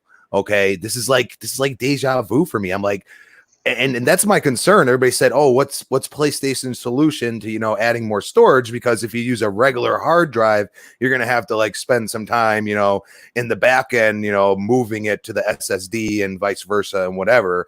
And Xbox clearly has the advantage of that so far. And with 2 SKUs coming from Sony, you say, okay, well, what's their solution? Because it seems like they don't really have one as far as that's concerned. Maybe because it's a little bit higher clocked or whatever, whatever you want to get into the tech talk about it. But in general, this is like me. I'm like, I ain't gonna buy that. I mean, for me, you know what I mean? And I go and put the tinfoil hat on real quick, and I say, you want to put the boot to the throat. If this rumored prices are the case, you release the Series X at 500 flat, and you include a year of Game Pass, and say it is $180 value. I mean, Game Pass Ultimate, $180 value. And you have put the boot to the throat, because I'm going to tell you right now, I have got people all around me saying, "Oh, what's this Game Pass thing?" And they're asking me because they know, in my spare time, that I'm a gamer and I do podcasting. And they're like, so, what's this? And I'm like, and some of them will come over to my house and I'll show them how many games are. Oh, my kid would love this, or I love this, and this is awesome. So you just pay like Netflix, and I'm like, yeah. And there's a lot of people that don't know what it really is. You know what I mean? And I think it comes down to the day and date thing with releasing the Xbox Game Studio titles on there. It's a big deal for people. It is. Yes, absolutely. It's a lifesaver. It is what. Yeah, it saved me a ton of money. Like, now I have money for the Series X, but if I'm going to pay even more for a less powerful console, I'm going through this right now. There was a point in time where I got my girlfriend the Xbox One X at $300 when I think the Pro was more at that point in time, and they were almost completely sold out of like every SKU they had, and they just raised the price back up. So I'm glad I got it for her. But that's what I'm saying. Like you're gonna get more power, and if they can come in at a little bit cheaper, I think that's huge. That reminds me of back when Sony made those missteps. So I mean, we'll see. Like we said, it's a rumor, and that whole thing with the 1 p.m. that could be a little game of chicken once again. We don't know, but or they're on the same level, but I don't think that the Sega event was already talked about a while ago, if I'm not mistaken. So this is maybe Sony finding out something and saying, okay, well, we're going to take some thunder away, which we've seen them do that before. Well, you know what? I have some confirmation. I just pulled an article because I know some people are saying that it's not a rumor if it's been confirmed by Sony. The Sony event has nothing to do with the Sega event, and here's the reason why. According to Express.co.uk, they said that Sega is rumored to have a huge revolutionary announcement in the works that will be dropping next week. The major scoop is set to be revealed in the next issue of the iconic Japanese video gaming magazine Famitsu Wave. The Sega reveal will coincide with the company's 60th anniversary and is said to be an announcement. Listen to this. This is where you know they're not the same. It's set to be an announcement on par with the Sony confirmation of the PlayStation 5 being officially unveiled. So this is not a dual thing. This is two separate events. It makes me wonder. I think it was Crispy that just said it that Sony might be trying to steal some of the thunder away from Sega, which would be, that we've seen them do that before, so that's not a surprise. Man, the internet's would blow up. I mean, literally, you're gonna have to shut it down for a day. Like, yeah, if Sony shows up at a strip club and sees a set of boobs, they go, "Oh, just wait a minute, guys, we got 10 naked chicks outside." It's funny. It's listen. I don't know how big these. I mean, listen. There's a lot to be excited about for the Sony June 4th event for a lot of reasons. We're finally going to get a chance. Hopefully, we see the console. I think the console finally have to see what this is now. Dreadpool actually sent me a picture. And I believe I can bring. You know what? Let me just do some computer magic as I talk here. There was a photo that was being sent around of the PlayStation 5 box, and they showed what the PlayStation 5 kind of looked like a PlayStation 4 Mini on the box, but it says PlayStation 5. It says 8K HDR, and it has a bunch of stuff over here. This one says here 825 gigs, and a bunch of something about PS Plus. If this is a mock-up, it is very, very well done. Look, I'll say this: I cannot wait to see what this console looks like. I'm wondering what we're actually going to get. And again, I don't want to get into predictions because I'm actually going to have a show on Tuesday that I hope everyone tunes in for, where we're going to get into the real weeds of what we expect. There's going to be a top 3 of what launch games that we want to have for that particular, our wish list. So we're going to be talking about that. We're going to be talking about pricing and release dates. I don't know what they're going to get, but I'm glad that we do have official confirmation, because I was starting to get a little concerned. I'm like, you know what? Today's already Friday. If you want to set the internet on fire, which Sony has done apparently, you don't do that on a Saturday. You know what I'm saying? You talk about your upcoming event on a weekday. They waited till Friday, so now we know that on June 4th we're going to get a reveal of sorts. Now, what we're going to get, again, we're going to get into the weeds of that during the prediction show and what we're hoping. But you know what? I want to kind of just bring this back around, because yesterday we had a confirmation from Microsoft that they were confirming that thousands upon thousands of games would be available for you to play on your Xbox Series X day one.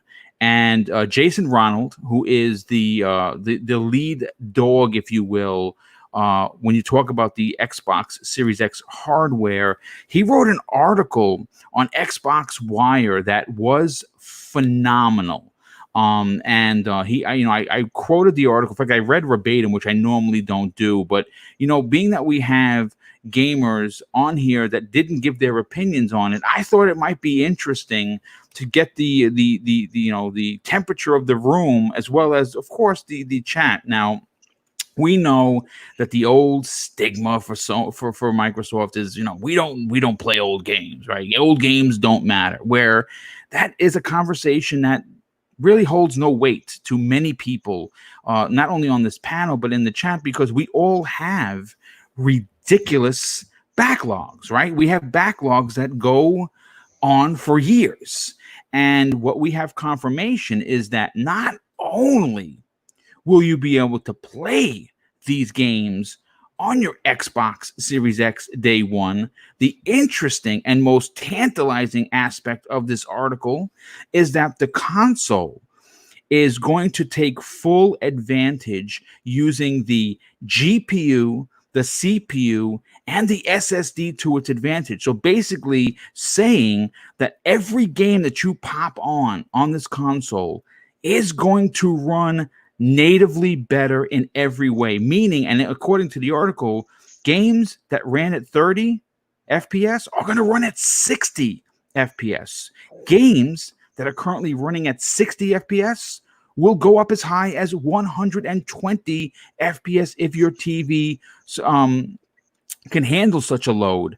And I think what's more interesting, and I think the common denominator in why Microsoft is just freaking awesome, is it's not going to cost you a dime. So, Crispy, I want to come back to you because you talk about playing backwards compatible games. You've talked about it on this program. You've talked about it on other programs. Hell, you're on a show called Retro Renegades, where meaning that old games are something that you play on a regular basis. When you hear the confirmation from Jason Ronald, one of the lead designers for the Xbox Series X, that we're going to get upgrades for the price of absolutely free, what are your thoughts on this? This is incredible, and I always joked a little that I can't wait to play Gears 5 on 120 frames per second, but just having a little confirmation there is always nice. Just saying, in general, like this makes me not want to play some games that I haven't played because I feel like with that frame boost, because I've basically jumped on that. Yes, frames matter. I've seen a lot of things lately that, I feel frames per second is very important at this point. And, like some of the games that I haven't played and are on Game Pass and I just haven't touched them. And I was thinking about touching them. Now I'm like, maybe I should just wait. And, I'm pretty sure any of these Game Pass games are definitely going to have all these extra bells and whistles that are going to come in. So, I'm really excited. Old games, it's up to you as an individual. If you want to experience something you haven't experienced, try out some of these older games that you just, you never had the thought to even touch. And you might be surprised because the stories and everything else that have come to even games that we play now have come from some of these games, and it's always good to see a perspective that you never thought you would ever see, and that's why I enjoy going back to some of the older games because it gives me a little nostalgia, a little taste of what I experienced back then. Because you kind of forget as you get older, you know what I mean? You have to reinvigorate, how far we've come, and that's what I love about backwards compatibility. Yeah, you know what? Again, I want to reiterate that the fact that you're not paying for these backward compatibility advances is huge. It is as consumer friendly as you could possibly ask for. Even though I know that a lot of people, because it's funny.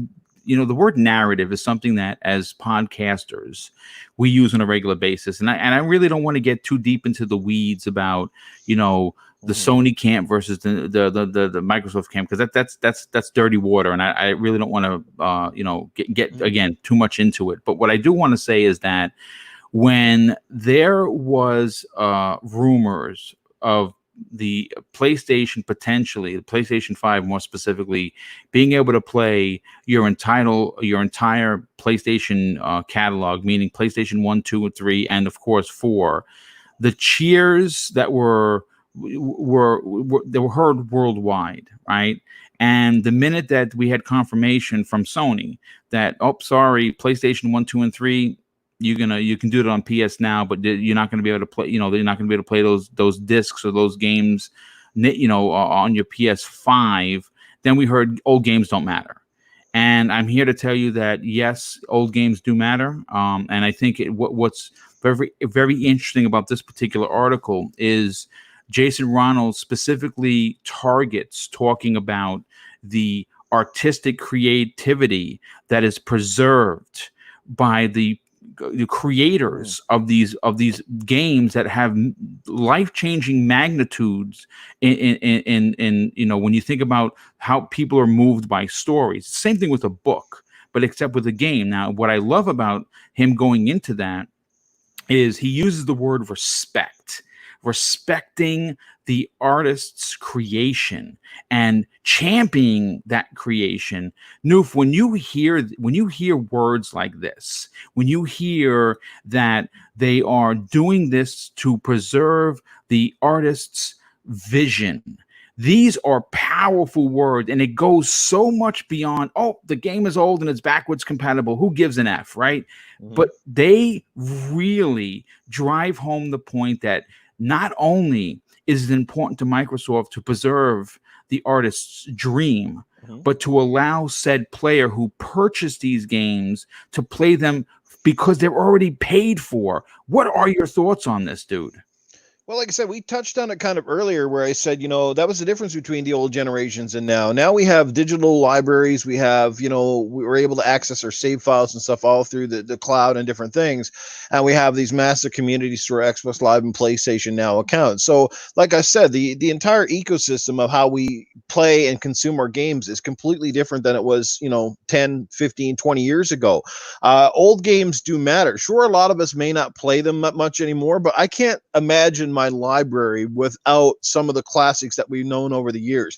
I mean, how great is it that some people are finally, you see people new to the ecosystem all the time, just picking up their first Xbox, just picking up their first PlayStation or whatever, but more so Xbox, going back and experiencing the original Gears of War or the Halo franchise for what they were, going back and having new experiences. Like, like I said, outside of some of the graphical things that we see in games today, like the gap is sort of closing on games there.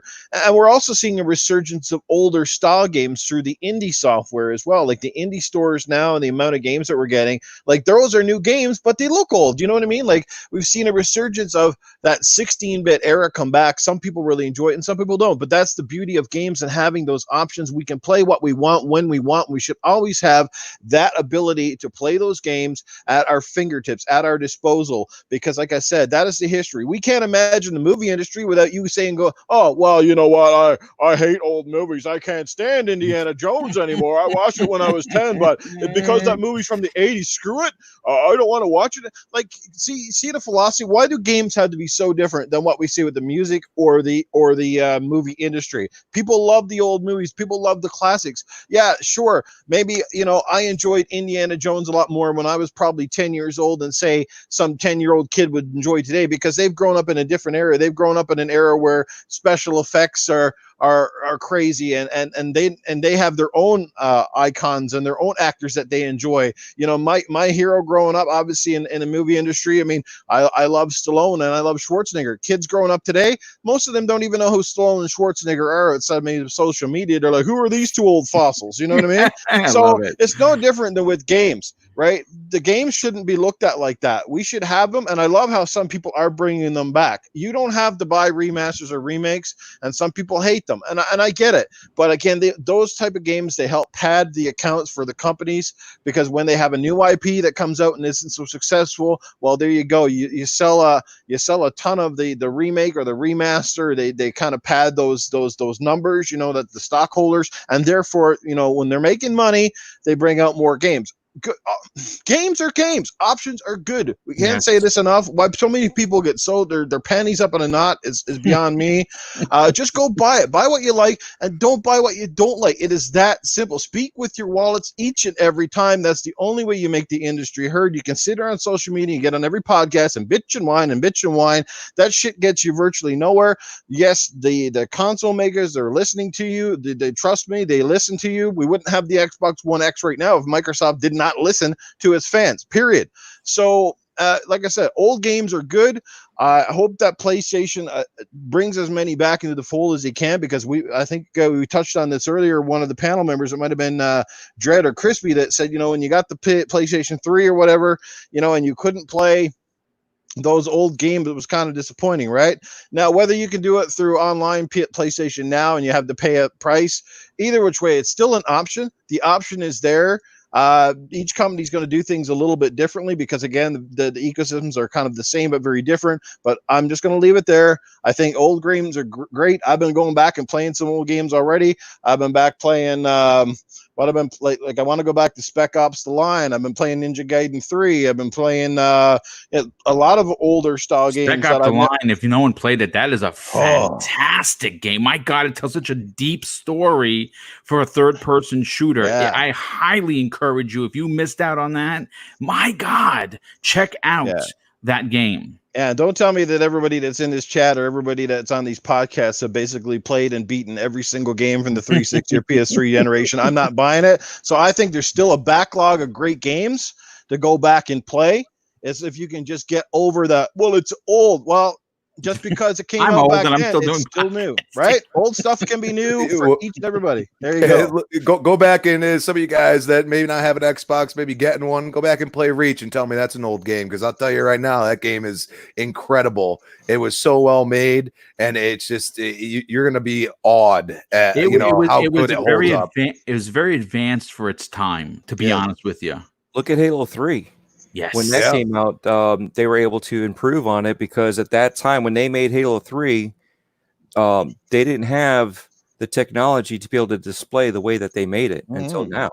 Yeah, no, that's a great point. The original Gears is 14 years old. It's still amazing. And it's still freaking amazing. Yes. Real quick, before I bring Dreadpool into the conversation, Asante, oh my goodness, dude, he drops an outstanding and very outrageous, mind you, and generous $20 super chat and says this: most gave MS some S about that memory card, but in the end, when you're responsible for finding the right M2, plus those cards prices will come down, while standard M2s are PC demand dependent. Sony is feeling that right now. That is a fantastic point. And you know what? Let me tell you something. I know that people were like, well, the memory card, what is PlayStation 1? This is stupid.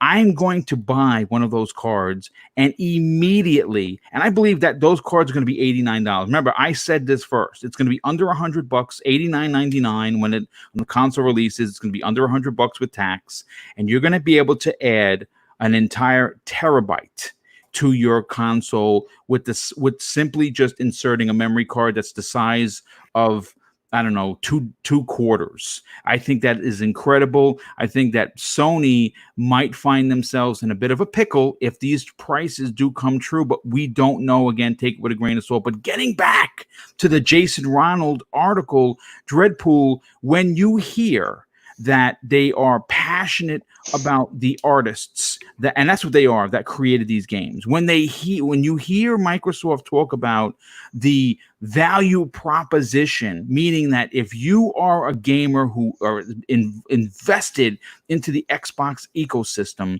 you are important to them. And they have this article come out, and they don't confirm like Sony did, well, we're going to pick from the top 100 games and we'll make them backwards compatible, and maybe you'll get the game you want and maybe you won't. They have already confirmed over 1,000+ hours of playtesting on the Xbox Series X on older games. They've already confirmed that by the time the console releases this fall, they'll have over 2,000 hours of playtesting done to make sure these games work. They've already confirmed thousands with an S confirmed to work and take advantage of the GPU, the CPU, and the SSD. What are your thoughts on this monumental talking point that the internet seems to not really be talking about? Well, first and foremost, the back compat team, it was a sad day when we found out that they weren't going to do any more OG Xbox and 360. But the miracles that they've worked to bring it onto the One was amazing. You know what I mean? We talked about how Halo 3 and Reach and all these other games just look beautiful, you know, with the 4K assets. Well, now, I remember Crispy talking about it. You know, you can play Gears. You know, we talked about it before. Gears 5 unoptimized at 100. You know, so 100 frames per second is crazy. So now you optimize it, and you're doing 120 on an old game. You haven't done anything. You just tweaked out a few things of code. And it's not really the code of the game. It's the code of the engine that's running the game. That's the thing. They're not touching the game. Now, if it's their game, yeah, they could touch it if they want. They could do whatever they want. You know, it's, you know, prime example again, Gears 5. It's Unreal Engine 4. And what did they say a couple weeks ago? Unreal Engine 4 will automatically shift over to Unreal Engine 5. You can do the natural progression and upgrade it to 5 with ease. So if they wanted to, they can hit that button do a few more tweaks, and you'll have all the capabilities that Unreal Engine 5 brings to the table. Yes, automatically. Real quick, let me just stop you there because people are chatting something in the chat. Sin Vendetta drops a $2 super chat and says correction boom, and yes, it's several people corrected me. I misspoke. It wasn't 1,000 hours, which sounds ridiculous. It was a 100,000 hours of playtesting that I misspoke. Where by the time they're done, will be 200,000 hours of playtesting. But continue your point. Yeah, I think we all understood. You didn't mean 1,000, but that we gotta stay correct as much as possible, right? Yes, so, absolutely. And the back compat team yet again are working on not just ensuring that the games are going to fully function, and I know there are some games they did say, I guess because when they started it, some of the one games didn't fall into the Xbox platform.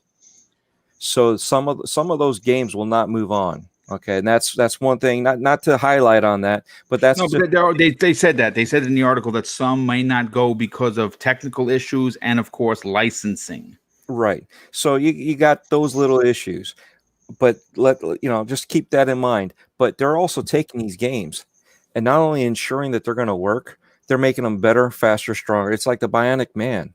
You know what I'm saying? They're taking these games and they're not altering the games. They're altering the engine that's running the games to run better, to run faster. So if you have a 30 frames per second game, you can get a 60 frames per second game, or even possibly 120. I mean, they're not really looking at pushing it to that extreme, but they're trying to double the frame rates for a lot of these games by manipulating the engine that the console can do, because it's literally just sitting there waiting.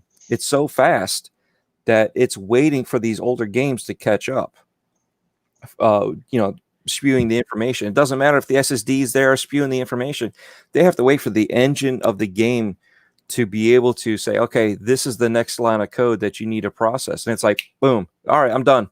What's next?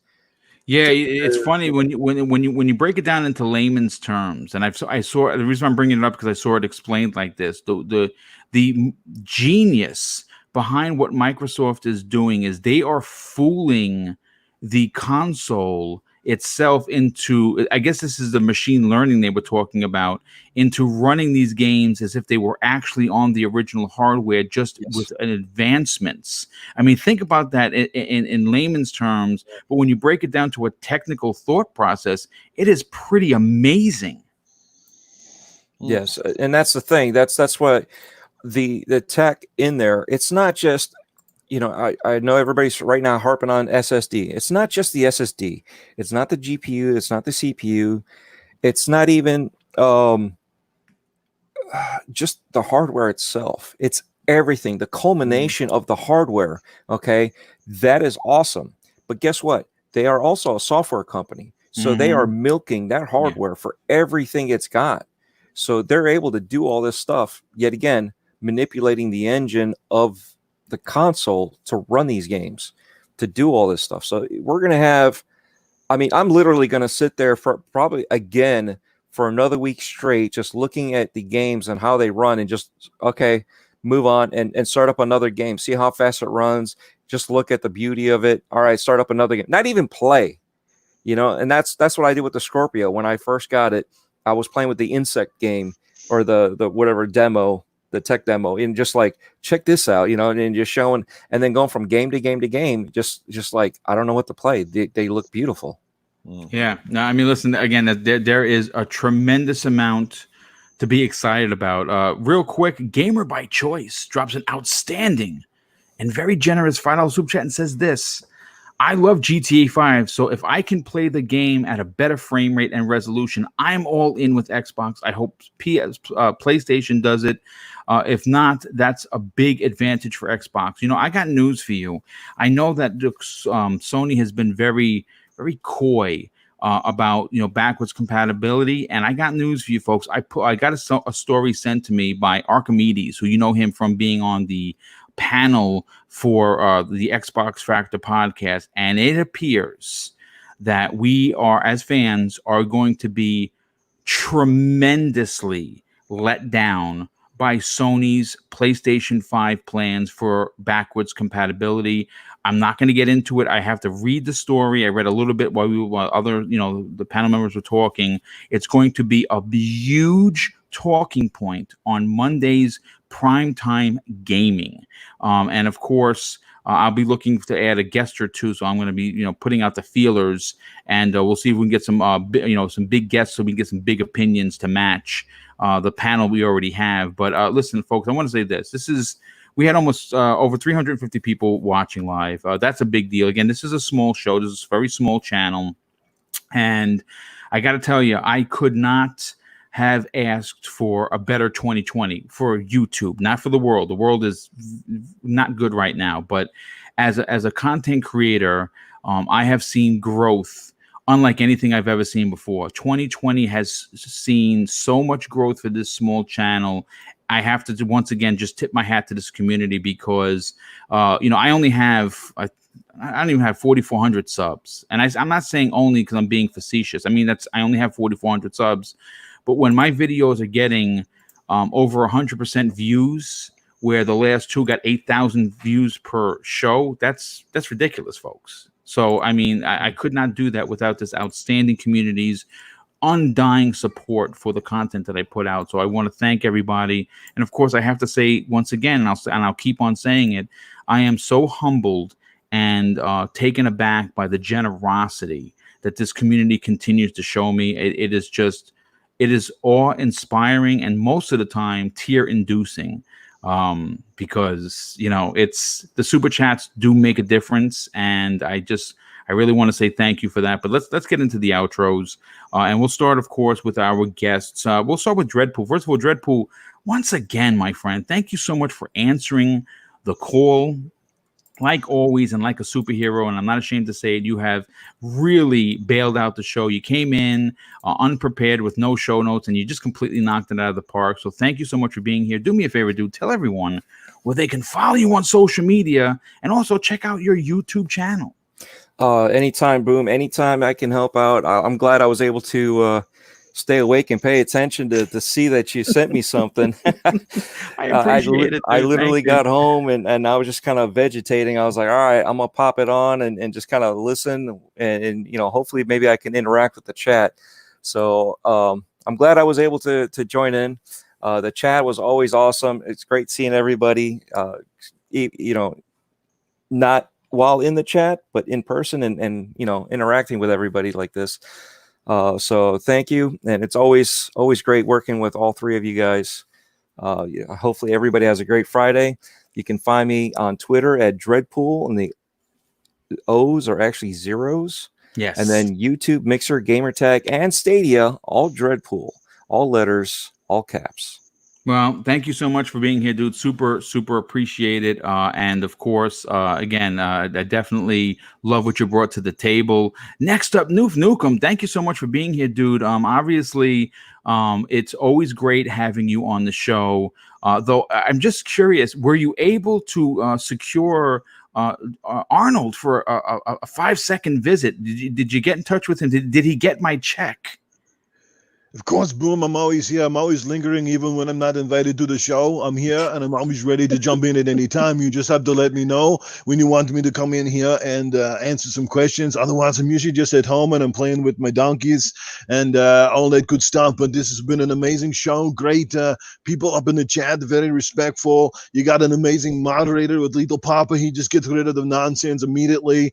Just great. And you have two of the best guys you could ever get on a podcast, which you got Dreadpool and Crispy Bomb, and those guys are amazing. This has been a great show. Thank you for having me here, even for a couple of seconds, and I'll leave it over to Noof.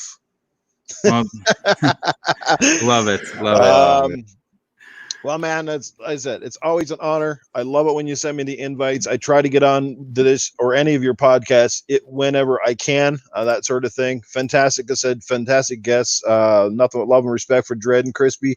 Those guys rock. You run a great show, Boom. Again, all the best success to you as well. Chat's been awesome, and I guess just to finalize things and get it off, you guys know where to find me, but also on my gaming podcast, which I'd love to see some of the awesome people in this chat maybe come over and check out my show on Tuesday nights at 10 Yes. Eastern. It's called Gaming After Dark. Boom was a guest here just a couple of weeks ago. We had an absolute blast. We have a lot of fun. We've had Dreadpool on. Crispy's been there. So it's great stuff. And so check that out with me and Primal Leaf Tuesdays, 10 p.m. on my YouTube channel. And just want to remind everyone that this weekend on Saturday night, we're doing another community game night. Nice. It is going down on Xbox. If you have the game Red Dead Redemption 2, that looks like the one that won the vote this time around. So we're going to be saddling up and going into the Wild West to do whatever shenanigans hopefully we can get into. Should be a lot of fun. So you got and I think if you got Game Pass, I think Red Dead Redemption 2 is on there, correct? Yes, that is correct. Yep. There you go. So no excuses if you want to play. Easy as simple. Just add me on Xbox at Noof Nukem and send me a message. Say, Noof, I am down. I'll get you in the game. We'll figure out a way to make it work for everyone as long as the servers freaking work. All that good stuff. And we'll have an absolute blast. But that's it for me. Boom, boom, kaboom, leaving the room. I'll see you guys again soon. Well, thank you so much for being here once again. And last and no way least, our newest member to Breakfast with Boom, Crispy Bomb. It is not only an honor to know that I'm going to work with you on a weekly basis, but it is fantastic for this community because you do bring a great deal of very opinionated thoughts, but also respectful. And on top of that, you know, at the end of the day, you are a gamer through and through. You, my friend, have a lot going on. Not only are you on another podcast, but you also have Retro Renegades with Jay and the crew. Why don't you talk about that and tell everyone where they can follow you on social media?